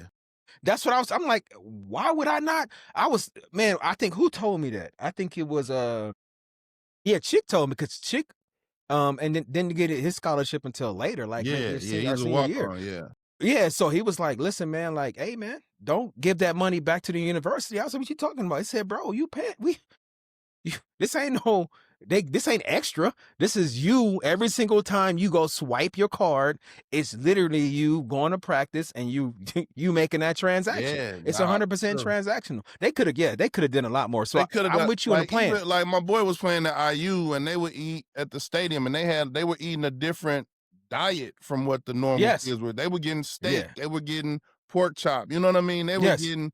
They wasn't eating burgers and hot dogs. You know what I mean? Man, have you seen the documentary on about Deion Sanders on Prime, Amazon Prime? Have you watched that documentary? The one when he's at Colorado, the one where he goes from Jackson, no, the one when he came to Jackson State, and then the second season is when But you see what they was eating, bro? You see what they was eating, bro? Yeah. And it's I was like, but the thing is, you hit it right on top of the head, because I was I was the opposite of a female. I was doing everything I can to gain weight. Yeah. Everything I can. I'm like, I came in at 195 and they was telling me, we want to get you to like 225. I'm like, now I got to 217, and then I'm sitting here still stuffing, eating like bread rolls, drinking Ensure. I'm trying to do everything I can. And this trainer was like, bro, he just said this, they need to just feed you guys better. Yeah. You're eating like a bowl of oatmeal, but you about to go burn almost like 2,000 calories. Yeah. Yeah. So I mean, if they would nowadays, if they were to do that, I think it would probably keep kids from, like you said, hitting a portal, because then that illusion it's good for certain kids that are getting mistreated. Did you go to any Ball State games? Have you been to any Ball State games after you left? No, I've been to since I left Indiana. No, I haven't been since I left Indiana. But I went last year. Me and Jones went last year. Oh, that's what's up. When they made Colin the head coach. Oh, for real? After New got fired, they made Yeah. Colin the interim head coach. So a Yeah. bunch of us went down to support Colin. We was down on the Yeah. sidelines and all that. They almost won. I think it was Bowling Green. They almost beat them. Oh, okay. With But BG? in the Okay. this blew me away, bro. In the locker room, in that hallway, you know how you would come out the locker room Yeah, you and come bust in. that Yeah. left and you go like Yes. towards the offices, or you bust that right and you go Bust out that to right. the Yeah. field. So if you Yeah. bust that left, and then the shower area was right there, the bathroom area. In between the bathroom and the locker room, bro, was a big table where they had a spread of nothing but fruit, granola bars, fruit snacks, protein bars, oranges, apples, unlimited. Right before the game, the kids are just grabbing unlimited snacks. I said, bro, we didn't even have unlimited snacks. We couldn't We even get had an apple before the game. we didn't get an apple. Bro, they An had apple, oranges, nothing. apples, fruit Dude. snacks, protein shakes, unlimited Dude. It's like, I took a picture of it. I was like, this is amazing, bro. Ball State's come a long way. We couldn't even get a protein shake, bro. They had A unlimited protein shake. spread of snacks before the game, and the dudes just walking past, grabbing a couple, just so nonchalant. I'm like, Ain't bro, nobody there like checking it. Nobody was like, wait a minute. Like this back in the day. Nobody was stopping them. Nobody was like, hey. No, it was there. It was open. Get as many as you want. Get 5 apples if you want, bro. Get 3 protein shakes. It was unlimited. Hey. It was just a spread. Hey, Boz, I'm gonna tell you this, man. I don't know if you were traveling with us for this game, bro. We went to Go to every game, Sebo. Hold on, wait a minute. No, because I know one time you got hurt. Calm down, bro. I never got hurt. You weren't a traveler. Trying to put me in the Obi. You did sprain your ankle. You did sprain your ankle bad I one still time. travel. Okay, Shoot, what game listen. was it? I'll tell you what game. Tell what game it was. What game? I think we were at, I don't know if we was at Auburn. Yes. I think it was Auburn. Yeah. Yes, I was there. Yeah, bro. Guess what, man? Do you remember her? Was that Auburn when we ate pancakes and macaroni and cheese before the game? It was like the worst meal ever. What? Pancakes and macaroni and cheese? Dude, they fed us the worst. It was like close to being as high. Okay, you got to, I can't remember if it was Auburn. Anybody that's... I'm going to tell you the worst meal I do remember. We always played them at the end of the year, and it would be cold as hell. Central Michigan. Man. Remember we went up there and our hotel, the restaurant at the hotel was damn near like a saloon. Yes. It was like a Western style setup. And we had like Salisbury steak. We had these like little Salisbury burgers. They was like burgers with some gravy on them. With the gravy on it. That was the night before. But the morning of the game, when we ate breakfast, the milk was spoiled, bro. Mark's got pouring the milk out. Like, what is this? Hold on, this milk is spoiled. It's spoiled. It was still in the carton. We looked at the carton. We like, bro, this shit expired.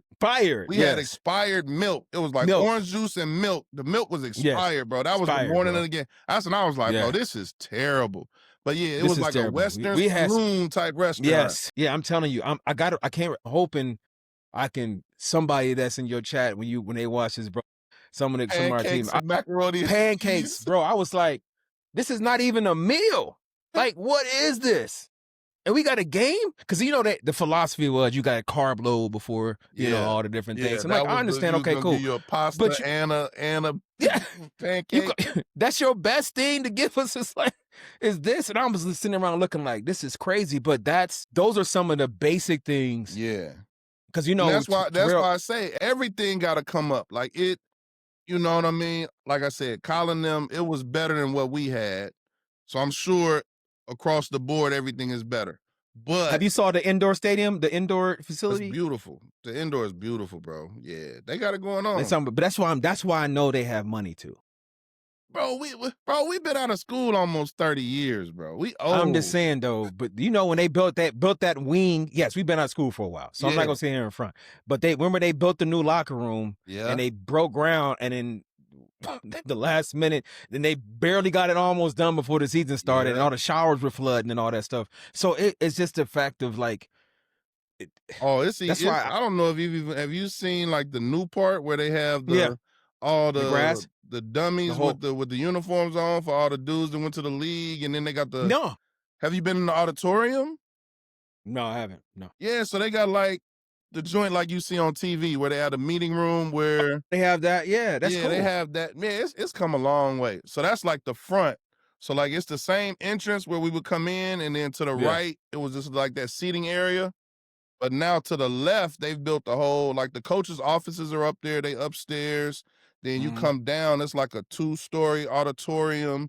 And then they got Yeah. kind of like a Hall of Fame thing here. They got all the people that went to the league, they got their pictures up.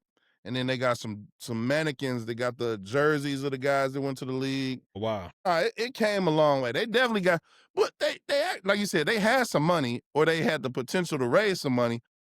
Our president just didn't want to spend. She didn't want to go out and seek sponsorships. But then as soon as we left, like 5 years It later, was now it's yes. Truman Stadium.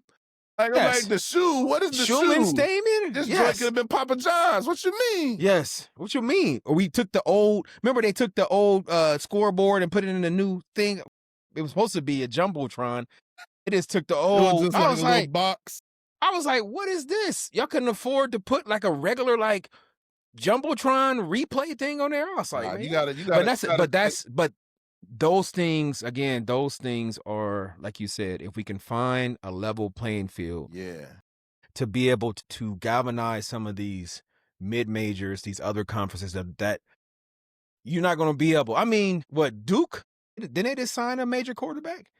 I don't know. I don't know if I know, but I'm saying a lot of these schools are figuring out ways to be able to generate some capital so they can build. But you're still again, you're not looking at the guy, the 85th guy on the roster, and figuring out what you can be able to do to. He getting, yeah. What can he get? Right? How How you can you help helping those guys? the backup kicker? You know what I mean? How can you be able to do those things? Because that is, you're right. That's that is the story that's being left out there when it comes to NIL, are those individuals. Like I said, it's a two-edged sword. You want to have kids are asking for, and I'm okay with them having flexibility like coaches to be able to find a better opportunity. Yeah. But on the flip side, it's dangerous because you hop in there, that's gonna be the death of your career. So let me And ask that's a you this. lot of them. Let me ask you this as we start to wrap this thing up, man. You've been a high school head football coach and a track coach. Mhm. What's one of the most gratifying moments of your coaching career? What are you most proud of? Oh man, that's a good question, bro. I would say the messages I get that I necessarily don't share online. I don't know, I have this weird thing about, taking things that kids, have done that I've helped them, do. I got multiple kids made to the league that are in the NFL now, and some of them just retired. And then put them out there. Like my job and my ability was to be able to help foster that talent and be able to get them to that blow wind in their sail to get to that destination. And I believe that, people like yourself and like me, we have the ability to be able to help kids, get to where they need to be, cultivate that talent, cultivate their ability to grow as a man, and then help and blow wind in their sail to get them whatever the destination is, whether it be the league or a professional life, being a husband, all those different things. I would say like when I've gotten a number of messages, personal messages on Facebook from athletes. The ones that hit me the most are the ones that I thought weren't listening to me. That wasn't trying to buy into the things I was teaching them, the philosophies I was trying to carry, trying to instill in them as men. And then to see them circle back and they give me this long, detailed message about the things the tenets that they carry in life and how those things that I gave them when they were a junior or sophomore in high school, and they're now, in their 20s or their late 20s, early 30s, and they're saying, Coach, this is the things you taught me. Look at what I've accomplished. And that's the thing to me that stood out to me the most. It's probably one of my most proudest moments because it's great to, to see a kid execute a play and then take their ability to be able to go to, to USC or to a major program and then go to the NFL at the pinnacle of their sport. But it's also good to see those kids who don't necessarily make it to that level, but end up going and becoming the man that I envision them to be, and even better than what I envisioned. So I would say that's probably my most proudest moments as a coach, is being able to help getting those messages. It's sometimes bring tears when you think about like, damn, like that's That's pretty dope to see. And then some of them check in like every 2 or 3 years and be like, "Hey, coach, this is where I'm at right now, man. I still appreciate you. I just want to let you know that this is what, I'm doing, and this is how much I appreciate that you were a main, catalyst in my life to be able to help me get to where I've gotten to." And it wasn't just those kids, like I said, that, in the limelight of those kids who made it to, college or, further on. Give me a story about a kid who maybe wasn't, a star player or wasn't a Division I kid, but now you see him as a grown man and he's out there successful in whatever it is he's doing. Tell me about one of those guys. Man, Fitzpatrick. It's a kid that ran track for me he ran track for me at Muncie Central High School. He's one of those kids that I talked about that messaged me, and then literally the first time he messaged me, it was out of the blue. It was like, "Coach, I just want to tell you the things that I'm doing right now. And you've always believed in me, and this is what I'm doing." He said, "I've went to the service. I got multiple degrees. And on top of that, I'm circling back, and now I am deciding to coach other individuals like you did with me. And I want you to know that the things that I'm telling them 100% is directly came from the philosophy that you carried as a head coach, for me and as a mentor to me. Now that I have a family, I have, my own, I'm about to be married, and I want to be able to show you how much I appreciate, and I want you to let you know that, how much you meant to me, and all these accomplishments that I have, that I've done. I want you to know that they're directly because of who you were as a man and how you helped me." So That's what it's that all about, man. That's what it's all about. For me, you know what I mean? Same thing, like the stories of the kids who, like, you see them, like I got one kid who graduated 2 years ago, and he had the ability to go to college, not to play ball, but he was a very good student. But he said, "I wanna go into the construction trade." And I would talk to him, I'm like, "You need to go to college, you need to go to college." And he like, "Nah, my uncle," he kinda had an end to the union. Now when yeah, I yeah, watch on his Instagram story, bro, he'll be, like, up on top of these buildings, and he'll be taking yeah, selfies with his hard hat on, and, like, yeah, he's up on top of something. I'm like, "Dude." So now when he comes around to school, I'd be like, "Bro, let me get a loan, man. I know you're making all that money in construction. Let me borrow $1." But just to see let me him hold something, let me hold let me something. know something, but just to see him being successful, and he's with the same Yeah, girl that he dated in high school. He say he gon' she probably ain't watching, but he say he gonna propose one day. You know what I mean? Like, that yeah, those are the stories that's like, man, this is what it's all about. And that's kind of why I get frustrated. Again, circle back while we talk about NIL and transfer portal, because again, we not the elite of the elite, just like anything in life, man. The elite, they always gonna be straight. yeah, But yeah, what yeah. about those kids who got something in their head to say, "I'm gonna leave this situation," and they Okay. leave and there's nothing else out there for them? What do they the kids who get What do left they in the do? portal, they're gonna lose out on a college degree. They're gonna Mhm. lose out on that network of friends. They're gonna lose out on that network of coaches that could help them, mentor them. Why? Because you went chasing playing time that you probably ain't deserve. Because if you ain't Yeah. playing here, you probably ain't that damn good to begin with. You know what I'm saying? Mhm. But football or sport is so much more than that. And I think Yeah. that's what we as coaches have to keep people focused on. We ain't even get into, like, I forgot you was a track coach. What you think a track NIL is worth? How much you think they getting in track these days? Cause Then I listen, got a girl that's running track at Ball State right now, bro. And I don't think she ain't getting no bread. You know what I mean? She's just nah, happy to be Imma tell there. you this, Imma tell you this quickly, bro. I knew a bunch of track athletes because they knew me from we ran track against each other in high school. So I knew a lot of them that ran it from Corey, a bunch of them that ran track in college with us when we were there. Yeah, It was so bad for them.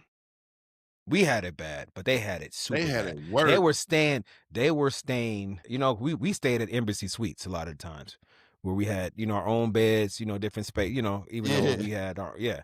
They were in a double bed situation to a with bed. like 6 people. No, 6. I think Corey told me this. Corey Ellis told me this. He's like, "Bro, man, we ran against each other in high school." He went to Concordia. He was like, "Man, we're staying 6, like, so it's 2 of us sharing a bed, that's 4. Yeah, You and us, we on like, the I ain't sharing a floor. bed with no dude. No, I ain't sharing If there's so it's room on 2 the of them. floor, it's room for Yeah, more. So two of them, and then they would get like cots or just sit on the floor. So and they had to go run and compete Yeah. until they got. That's when they, I guess, people started catching wind on it, but that was bad. So I don't know about the NIL when it comes to track because there's not that much money even for A Olympians. lot of them not even on full scholarship. Yeah, no, they're A lot of in them on court partials. on partial. Some are 25%. They just getting their books paid Books for. paid for. And they still putting in that work, weight room, Still putting all that that. work in, man. Yeah. So that's a good point, man. Level the That is playing. It's gotta also be fair across gotta the be fair. If board, you're and gonna pay something them, gotta give. Like, you if can't. you're gonna pay them, yeah, if you're gonna pay them. But the thing is, though, this is one thing that is also attributed to it because the funding that we generate when we play like a Florida or a Kansas State or whatever, that money goes towards funding a lot of those Other smaller sports. sports. Yeah, other sports. Yeah, and that's the thing too, where it's like if you're going to be able to make it balanced again across the board, you're right. We have to be able to not again unlimited meals, at least a stipend for the Yeah. sports for the athlete, at least a monthly stipend. It'd be $200 a month, whatever it may be. Something, yeah. Some wham money, walking The around walk money. around money. Then then at each semester they get if you were in a smaller sport, maybe $2,000, $1,000 a semester Yeah, something. versus something because at the end of the day, like I said, they're still wearing the jersey, even though they are in a smaller they're still representing the school. And if you're saying that you're not, and again, it is comparative to in some way a life. Like, Boz, you dope at what you do. And if you're both in a company with someone else, but you're more advanced in what you do in that company and you have more value, obviously you're going to get a little bit more money. So I get the fact of that. I'm not going to sit here and say that a track athlete or tennis athlete should get the same amount of money as far as like whatever it may be. But it has to be something, man. It has to be something where we can be able to generate because they're generating capital. It has to be something though. Yeah. I don't know. So one of my I just published my first book, man. Just football Yeah. 101. I'm working on the second one, man. Recruiting. Is that for that's directly for moms, right? Yeah, So they can be able to understand moms, parents. That's kind parents of that what can I'm focusing understand on is educating the parents. So my question is, since we've been talking about NIL and recruiting, if you put back on your whistle as a head football coach, how would you advise parents in this climate? You got a kid who has the potential to be a college football player or a college athlete, and the parent comes to you and says, coach, my kid is a sophomore. He made all area. He looked like he gonna be a all-state kid next year. Couple of schools are starting to send him letters. How would you advise them going forward in this recruiting landscape of today? Well, first and foremost, you can't comparison is a thief of a lot of things, including joy, but it's also a lot of things because some kids don't understand that you can be great. Great is scaled. So first I would start with the kid first. Great is scaled. So you can be the best on your team and then maybe the best in your district, and then you get your district award and the best in your area, and then it goes to your state, and then it go from there. So then you first have to have some kind of realistic expectations on your actual talent, period. Then we get to the parent and say, okay, the same thing I'm telling the son, I'm going to tell you the same thing as well. And then you cannot automatically compare yourself because that's what, as you're alluding to, what happened to the quarterback that was at NLV. Wherever he got the 300,000 from, he got that from something he read. Somebody told him, got in his ear, said this got that deal. So my main thing with parents is to be able to help them understand. First of all, ask them, what is the real reason why your son is playing the game? Like you have to establish what's the real reason why your son is playing the game. The number one goal, and are you able to afford if that kid cannot, again, he's good, he's all this and all that. If it came down to it, and he's given opportunity to play the game at a high level, whether it be D1, D1 AA, which is like, I guess, FBS now, at any level, are you going to be okay with the fact of him just going there with the scholarship and being taken care of and then also earning his college degree? Let's establish that. Are you going to be okay with that? Because that right there for me will let me know where their mindset is when I'm moving and shifting as far as like talking to certain recruiters, certain colleges and stuff like that. If you're looking and saying that, okay, I'm a DB and I'm ranked this in the state, and then my overall ranking when it comes to the country, and then I'm trying to figure out where I fit in and how much money I'm going to get based on my ranking. Then you're starting to put yourself in a position where you are not understanding what is the end goal for your actual son. Like, what do you really want? And also having a realistic expectation that he may not get, like you said, realistic. This is what I tell him. He's like, may not get the money that this person may not get. He may not get a dime. But at the end of the day, if they're willing to lease his talent and give him a chance to be able to play the game at a high level and help develop, he may get his payday later, or he may not. But at the end of the day, he's going to always leave with something, which is his education, with his skill set he's going to develop there, his ability to be able to develop as a man, his understanding how to be able to deal with adversity. There's a number of things that the game teaches. But I'm going to make sure that if I'm having that conversation with that parent, I'm going to address all those things first, but also make sure all those expectations are realistic. Because sometimes it's like me, real quick, boss. It's like me when I'm dealing with parents that are coming from little league to high school. Their Oh, kid was all their that's a whole nother. We got a whole nother podcast. We can do a whole nother episode on that I'm one, just bro. saying, but that's Them what little league parents is that's crazy. how I review, but that's how I review it though. Yeah. You got kids coming from middle school to high school and they were all world in little league. How would you what and they're coming in with certain amount of expectations. It's the same thing when you get to your junior or senior year and you start to get a little bit of, a little bit of success, a little bit of traction, a little bit of motion. How do you measure that properly so that you don't get to the point where you have a false sense of a false sense of confidence to believe that you're in demand like this, and you're just not. So yeah, I would tell the parents, we got to first of all, start with realistic expectations before we even get to the point of any NIL, anything of that nature, because it's like you said, there you may not be there. What Just do you because somebody else got it, you may not be there. think the number one of my guys, he's a coach over in Chicago. Shout out to Coach CJ at Morgan Park. He does a podcast and he just did one on how to go D1. So what do you think the top, you know what I mean? Like the top three Time out, bro. things to help a kid know what they need to go D1, what would you say? Number one, first of all, I use my story a lot, Boz, about somebody who had to deal with devastation. I was signing with Notre Dame, bro. I was going to go to Notre Dame, and myself and two of my cousins, our goal was to go to Notre Dame together. Unfortunately, that didn't happen for a number of reasons. But I'll say this to answer your question. The first thing I would say is grades. 100%. Grades, grades, grades. It takes two things for you to be able to earn a Division I scholarship. Your brain and your body. To earn a academic scholarship, it takes your brain. But in both situations, it takes your brain. So I would tell an athlete, period, the number one thing is you want to be able to be in your senior year with a 3.9, 3.8, 4.0, and you have the option to play football. Not that you have to. You have the option to play the game. I didn't have the option. I didn't have the option.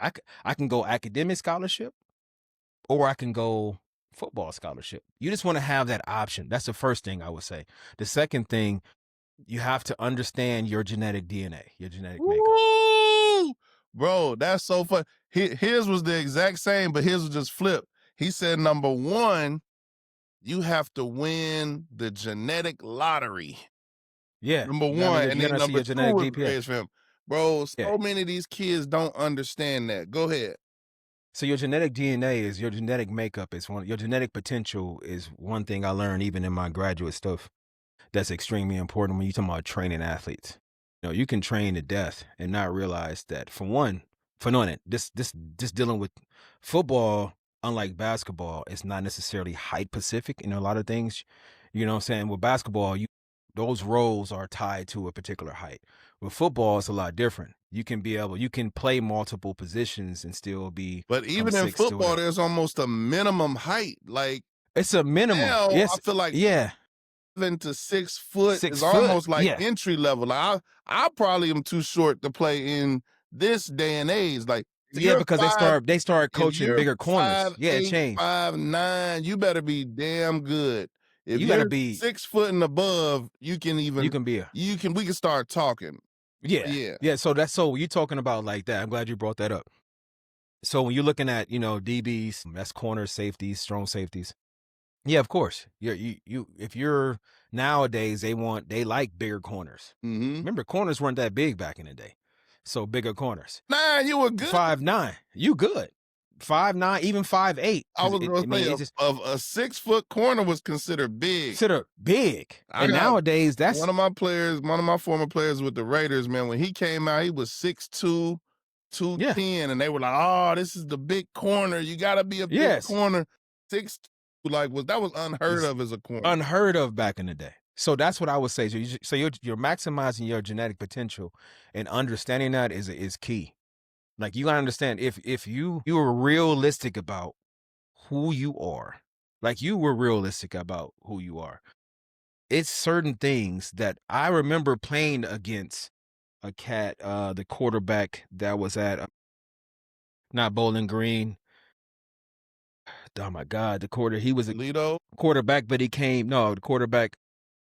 He's the only dude that ever literally made me look silly, juked. I mean, I slid out of bounds under Springer's. He was at Kent State. Kent State. Kent State. He went Joshua to the league and was the punt return. Josh Cribbs, bro. So when he did that to me, I looked, and Coach Springer was yelling at me as I was picking myself up off the ground. I'm like, that dude's gonna be in the league, Coach. Yeah. I knew it. It's a difference between understanding your genetic potential. You can look around and say, first of all, I'm 6'3", so I had the height to be able to do multiple things. But I knew I wasn't the fastest of the fastest. I knew I wasn't the biggest of the biggest. So understanding what's required at those D1 schools for those positions is important. So if I'm trying to put myself in a position to be a receiver or quarterback, I know the landscape of quarterbacks changed over the years finally, because it was just like, oh, you got to be just this. So they really realized, like, if they want to win, they're going to put the best guy back there, and understanding that, hey, you know what? He don't have to be 6'5" prototype doing this right here. He can be agile, he can run. And nowadays they want you to be dual in a lot of ways. But when it comes to like understanding what's required for those positions, it's the same things I do for kids for track. It's the same exact thing. These are the numbers that's going to get you money. Those numbers equal a certain amount of money for each scholarship.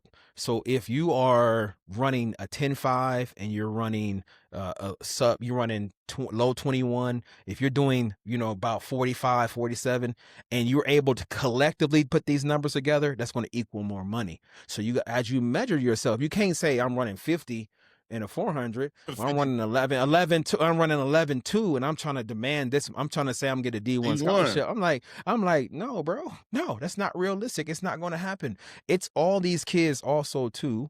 I'm not just talking about football.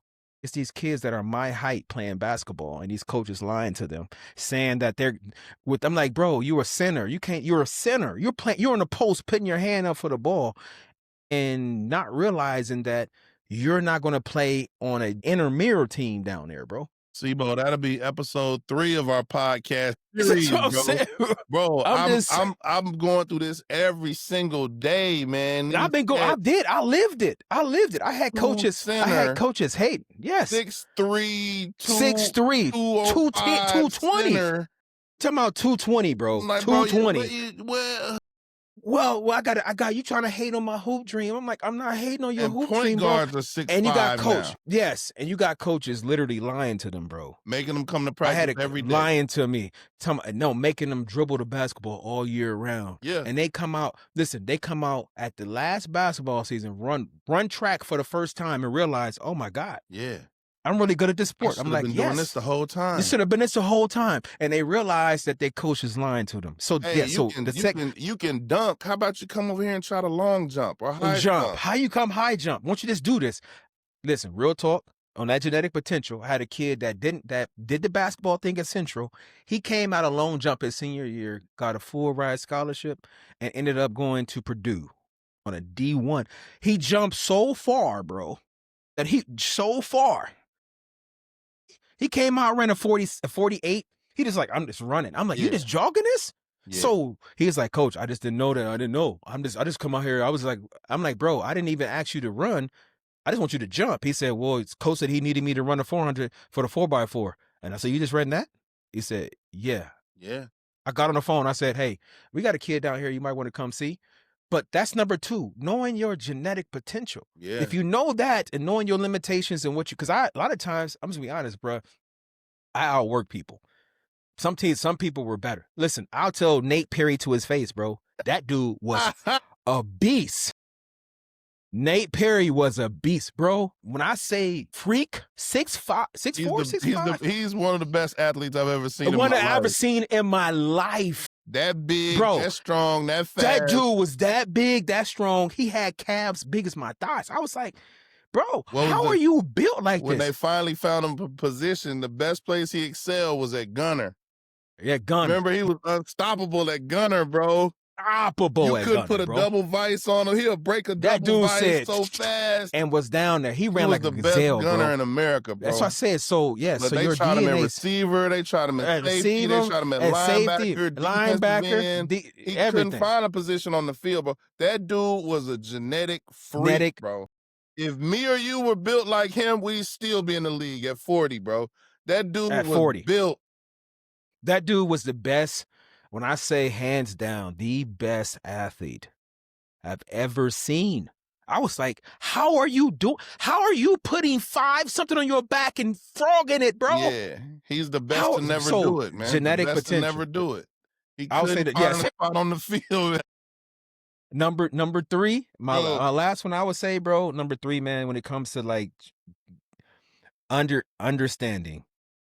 Yeah, if you're going to get to a D1, most of the guys are good. Most of the guys are when you get there, most of the guys that you get in there you're going to have to compete for a spot majority of the time. There are certain guys that are just that guy that come in but if you're talking about that, you got to understand you're going to have to compete. Oh, it's what it is. I don't know how else to put it. I tell them you got to compete. What was your welcome to college moment, man? What was the moment when you got there and you was like, Dane Wheeler. Dane Wheeler, bro. Dane don't know this. I told this to some of my athletes before. Dane, this is when they had me trying to play DN at Ball State at 210. Mm-hmm. I was like, coach, you trying to play me? Yes, I have 22 sacks in Indiana. On the state record. Still, when you're talking about not the tackle, not big. I forgot his name, bro. Not Aaron. Was it Aaron, man. 74. Yeah, big boy. Yeah. No, not him. A tight end. Aaron Johnson. That dude. Aaron Johnson. Dane Wheeler picked me. Aaron Johnson. Yeah. Dane Wheeler. That dude got a whole. See, again, I didn't understand leverage. I was just a gifted athlete in high school. Some of the things I learned. Dude. You was running around the edge. Running around people. Yes, I was more. Yes, and I can shed. Again, a lot of times I'm like, if you can't touch me, you can't stop me. Nah. So even when I played linebacker, once I mean, you know who taught me how to read GCG? The dude competing against me was like, bro, you'll be much better if you just know how to read the guards. I was like, guards? Well, I'm gonna look at them. What are you talking about? I'm looking at the runner. He said, dude, no, you looking at the window dressing. I was like, what? Dude, he took me in the board. Was like, hey, do this. I was like, oh, it's over. Yeah. And once I understood that, but Dane, he taught me leverage. He got underneath my pads, bro.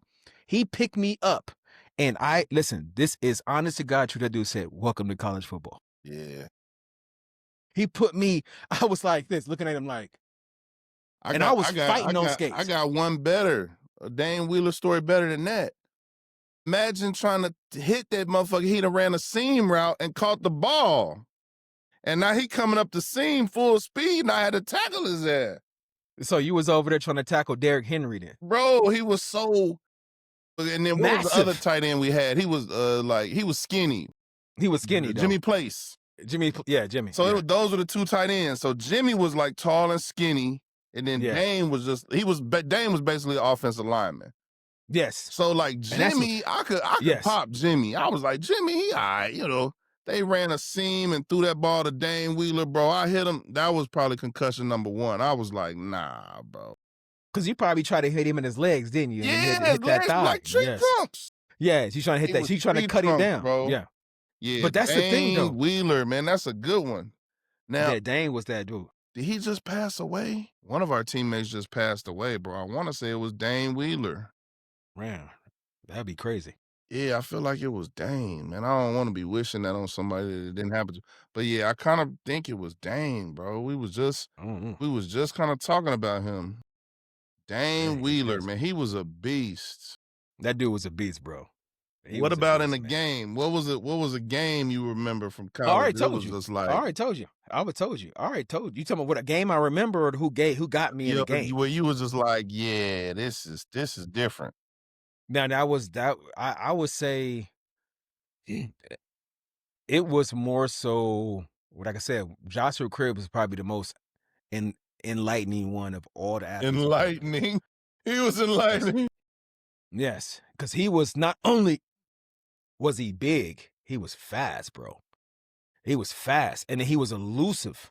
So I didn't think that I took him. I didn't say I just took him for granted. Like I was just like, I'm breaking down the sideline right there. I'm like, he can't go nowhere but to the sideline. So I'm just gonna I shut it down. Like I'm just gonna get him out of bounds. That dude hit a step, and I thought, okay, cool, I'm gonna go. And it was a blur. I was like, shoot, I'm sliding. I'm on skates. I'm on the back of my cleats, reaching for this dude. Yeah.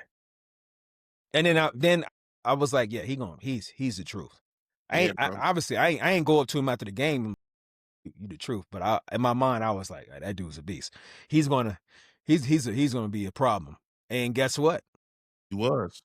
He was a problem for a number of years. A lot of NFL punt teams couldn't tackle him either. No, at all. And that made me feel a lot better too.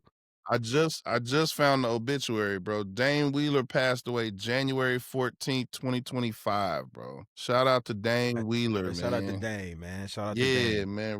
Rest easy, my brother. Yeah, Dang. Dane was a beast, bro. Mine, I would say I wasn't on the field, but remember when Randy Moss came to Muncie? Yes. That had me rethinking whether I even could play college football. I was like, bro, if I gotta cover dudes like that, I'm not gonna make it. But the crazy thing about it, he wasn't the only one on that. So when they, dude, that's another podcast. That's another podcast. That was the difference. They got a whole bunch of bounce backs, a whole bunch of transfers. Yeah. And then they declared they moved up. That next year they moved up to the MAC. Dude, they had a running back that went to the league. Yep. He played for Minnesota. They had Chad Pennington. They had Moss. They had one other receiver. Laverne Coldclaw, something like that. Yes. Lavernius that dude, Coldclaw. Yeah, he was cold. Went to the league. They had and several dudes dudes are on 6'4". defense. Yeah, they had several dudes on defense. Now they had a squad. They had a squad. And then they had Byron Leverage right behind him. But Randy Moss was the craziest dude I've ever seen on a football field. Like he was that dude scored. Remember he hit that bubble? He got that bubble screen and then went 70 yards and broke L. Was it L ball or O ball? Keon lost first. Keon lost? Keon got the first taste. And then he went, when I say up the sideline, bro, I was like, yeah, that dude fast. The other dude I remember was when we went to Kansas State, Aaron Lockett, the punt return dude. Yes. Lockett, yes. And I remember the whole week we was like, do not punt it to him. Punt it out of bounds. No, we kicked off to that dude too. And they tried to punt it out of bounds like 2 or 3 times. We punted out of bounds. But once he caught that joint on the sideline, cut all the way back, bro. He was fast as lightning. We played against some dudes, man. We played against Ron Say the Dane. scariest. Dane. I remember Dane was soft though. I ain't gonna lie, bro. Yeah. Dane ran over Chico Bell though. He ran over Bell. Yeah, Chikosi got the worst of that. But like he did before he got going. Yeah, you got to get him before you go. But he I always gotta tell you this story. I gotta tell you this story. So I was telling you about the coach from Purdue, right? Yeah. They came in yesterday. So I'm like, where else did you coach? Da, da, da, da. I was at Toledo. I was at, oh, what years was you at Toledo? I was at Toledo from 95 to 2005, something like that. I said, so you was at Toledo Wow. when y'all were ranked and y'all came to Ball State and got beat. And we gave He him was that like, work yeah. I was like, yeah. Because remember, we beat them twice. We beat them like our Yes. freshman year. They was Yep. ranked top 25. And in our senior year, we that was beat 'em. Chester Yep. Taylor. Chester And Taylor and all the them. quarterback name was Wallace. Yeah, I remember that. Yeah. He was like, man, don't tell me you was on that Don't team. tell I me said, you bro, for yes. but I yes. almost lost that game. Like I gave up the touchdown right before Parchment right ran the before kickoff that. back. Yes. Because you were checking, you had checked. They Chester Taylor, they threw like a halfback pass back to the quarterback. But I'm saying before that happened, if I can recall, you got us, but you before that, you got us in the right defense. Because they came out. I had like 15 tackles that game. I was killing that whole game. But I'm saying I'm saying though, you got us in the right defense to play before that. But I almost blew it. So like they threw a toss to Chester Taylor, and I think he threw a throwback screen to the quarterback, and I read it the whole way. And I could have went pick the ball, but I hesitated. I was like, I'm gonna just make the tackle, and dude juked me and scored. Yeah. And I was like, we finna lose, because we was killing the whole game. I'm like, we finna lose this damn game. And Parchment ran that joint back, saved my ass. Saved us. Saved us. Yeah, but that and that's the thing. That's one of the dudes that was coaching on that staff was in my office yesterday, bro. It was so crazy. He was like, don't tell me you was on that team. I'm like, yes, bro. I had about 15 tackles against Chester Taylor, but I almost lost the game as well. But that's the thing about it, man. But that's why I said it's crazy because, like I said, speaking to your range, your ability to, again, that's if we go back and revisit the question you asked me about the three things, again, we talking about your brain, your DNA, and understanding what's going to be the expectation there. The thing that you can definitely help your kids on is helping them understand that you became so cerebral. Yeah. It elevated your talent. Yeah. It went beyond some of your DNA. Yeah. For sure. And that's the thing that's crazy, because when you came in as a freshman, you was at corner. Yeah. And then they brought in some other guys, and then, I ain't gonna get into all that. I'm just gonna leave that alone. But they got in some other guys for whatever reasons, and I'll just leave it. Man. Maybe that's why I'm anti-portal. But I'm like, but the thing about it is, casualty of the portal. I could have went to Western Illinois somewhere, man, and I might have played, but it wasn't like I was finna go to the league. You had to toughen up, bro. Sometimes you got to develop that tough skin, Sibo. But Boz, let me ask you this question though, because me and Chick talked about this. Every time we scrimmaged our ones against ones in our offense, a lot of the times we knew the checks. Yeah. We knew the checks. So this is what Chick used to tell me. This is true story. Chick can probably get on here and tell me. He said his thing that he would do all the time, which sometimes would backfire on him. He wouldn't play the game like Monson and all of them did. What was the other corner from Manley? Quentin Manley? Yeah, not Quentin Manley. No, the other one. Oh my God, I forgot his damn name. Steve Monson, Q. Doug was his safety. No, the other dude. Oh my God. Jesse Avant? You talking about Avant? Avant, yeah, Avant. Jesse? Yes, Jesse Avant. So with him, one thing that Chick used to tell me is like, a lot of the times when they was going one-on-ones, we do your one-on-one period. A lot of times they were able to, you can anticipate jumping certain things and jumping certain routes because you understood like their checks and signals. Yeah. So when quarterbacks would do their checks and stuff like that, it would make their breaks and stuff like that look so much faster, getting the ball, knocking stuff down. And he used to be like, nah, bro, I would turn my back on purpose so I wouldn't see the check. Because he wanted to get a real understanding on it, man. And that's what I'm saying. That's what I'm saying. Like, again, it in a lot of ways, it is somewhat true if you're playing against, if you understanding what the drive is, and you understand, what the smash concept and all that stuff. You see those different things, and you see it, and then you're like, okay, I know they're about to do this. I'm just going to be able to anticipate and jump it. So it does make it seem, and again, it's not taken away from Steve or Von or any of those guys. It's just the fact that it's a testament, bro, from you to go from corner and then your ability to go back to free safety. and make it seem like that should have been your spot. I was like Rod Woodson, you know what I'm saying? I basically was like Rod Woodson, you know what I mean? Like, That dude was like, to I'm be like aging out. Oh, you Hall of aged out? Famer You at aged 2, out? yeah, Hall of Famer at 2 positions. They even put Prime at safety when he got older, you Yes. know what I mean? Yeah, It yeah, was so just you the aged natural evolution of a so dog, you know what I so mean? so you was like, okay, they came in, I lost my spot, I didn't transfer, but it worked out It for me worked because I got out, a bro, chance. it worked I out. mean, I did. Well, I mean, I would say that there was an alternative that everybody voted against. Everybody in locker room voted against, including myself, and we was happy having you back there checking 11. Yeah, my man. You know, Jade is coaching. He's coaching, and his son is a G now, man. His son is an up and comer. He's at Heritage Hills. He's at his high school, Oh, and that's they what's had up. a dude who was just runner up for Mr. Football. Wow. Yeah, they quarterback went crazy this year, but Jade's son is like a sophomore. He'll be a That's junior what's up. next year, but he look like he gonna be a dog too, man. Hey, that You see dude, what Big Jay was Zach's son is doing?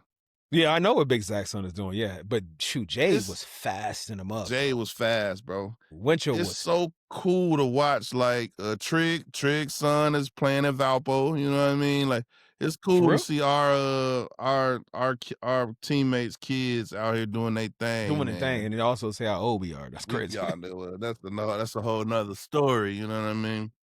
It is what it is, bro. Debo, bro, before we end it, man, just tell me about your production company, man. Tell me about some of the things you're doing, and then shout out like your social media and where people can Okay, cool. follow you and all that stuff. Social media stuff right now, as you see on the screen, it's the Lab Network. I started another branch of our production company with a business partner of mine. We just earned our government license. So we're going to be doing partnering with a number of bidding for a number of contracts all over the country and in Arizona, being able to provide our services with them. So that's one of the things that's great because there's a lot of government funding that we can tap into. But for the production company, C5 Films, I started that when I came back to my original bachelor's degree in 2015, and it's pretty much centered around uh, documentary, short films, commercial work, feature films, and we also do any kind of promo. So a lot of the stuff I've been doing lately, it's been doing documentary work. We were doing a documentary for the football team at the school where I teach my course at, and then we just started another documentary for the soccer team. And I was doing a documentary myself, but then ran into some funding stuff, which is one of the challenging things when you're doing a lot of things independent. It's been getting the green light and getting funding. But with our lab network, we were actually partnering with a number of people filming their podcasts for them. We'll go on site to film at that location or to figure out a location where they can film it at. And then what we were doing was doing for those who could not afford like a lot of the equipment, the technology and stuff like that. We partner with them so they can be able to be the talent and focus on us being able to do all the promotional type stuff, editing, all the social media stuff for their platform, their website and stuff like that. And then for the C5 studios that I have for the photography side and the graphic design stuff, we do a lot of those things.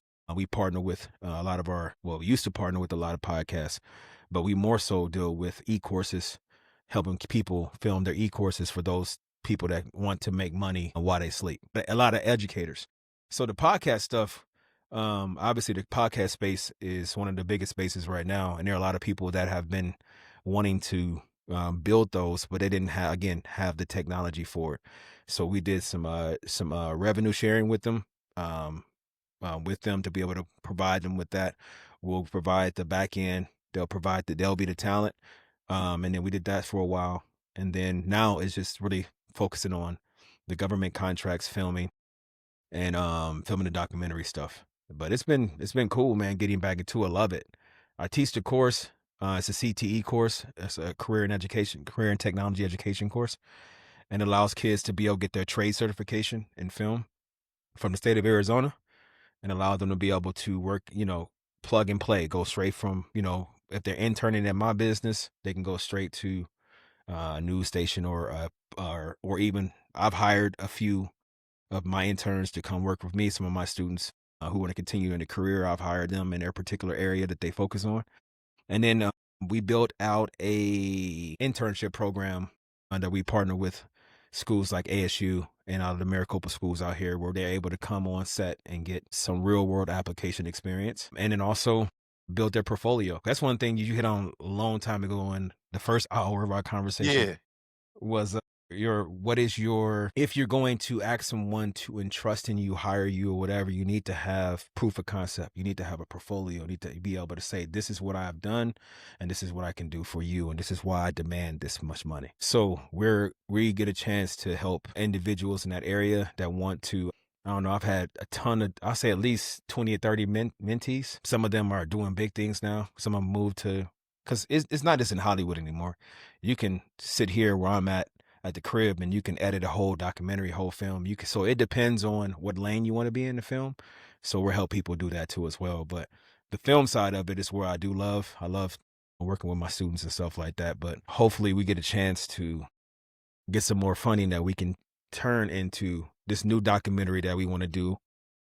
I can't talk about it right now because we're in a situation that's coming. I'm working some of the back ends of it.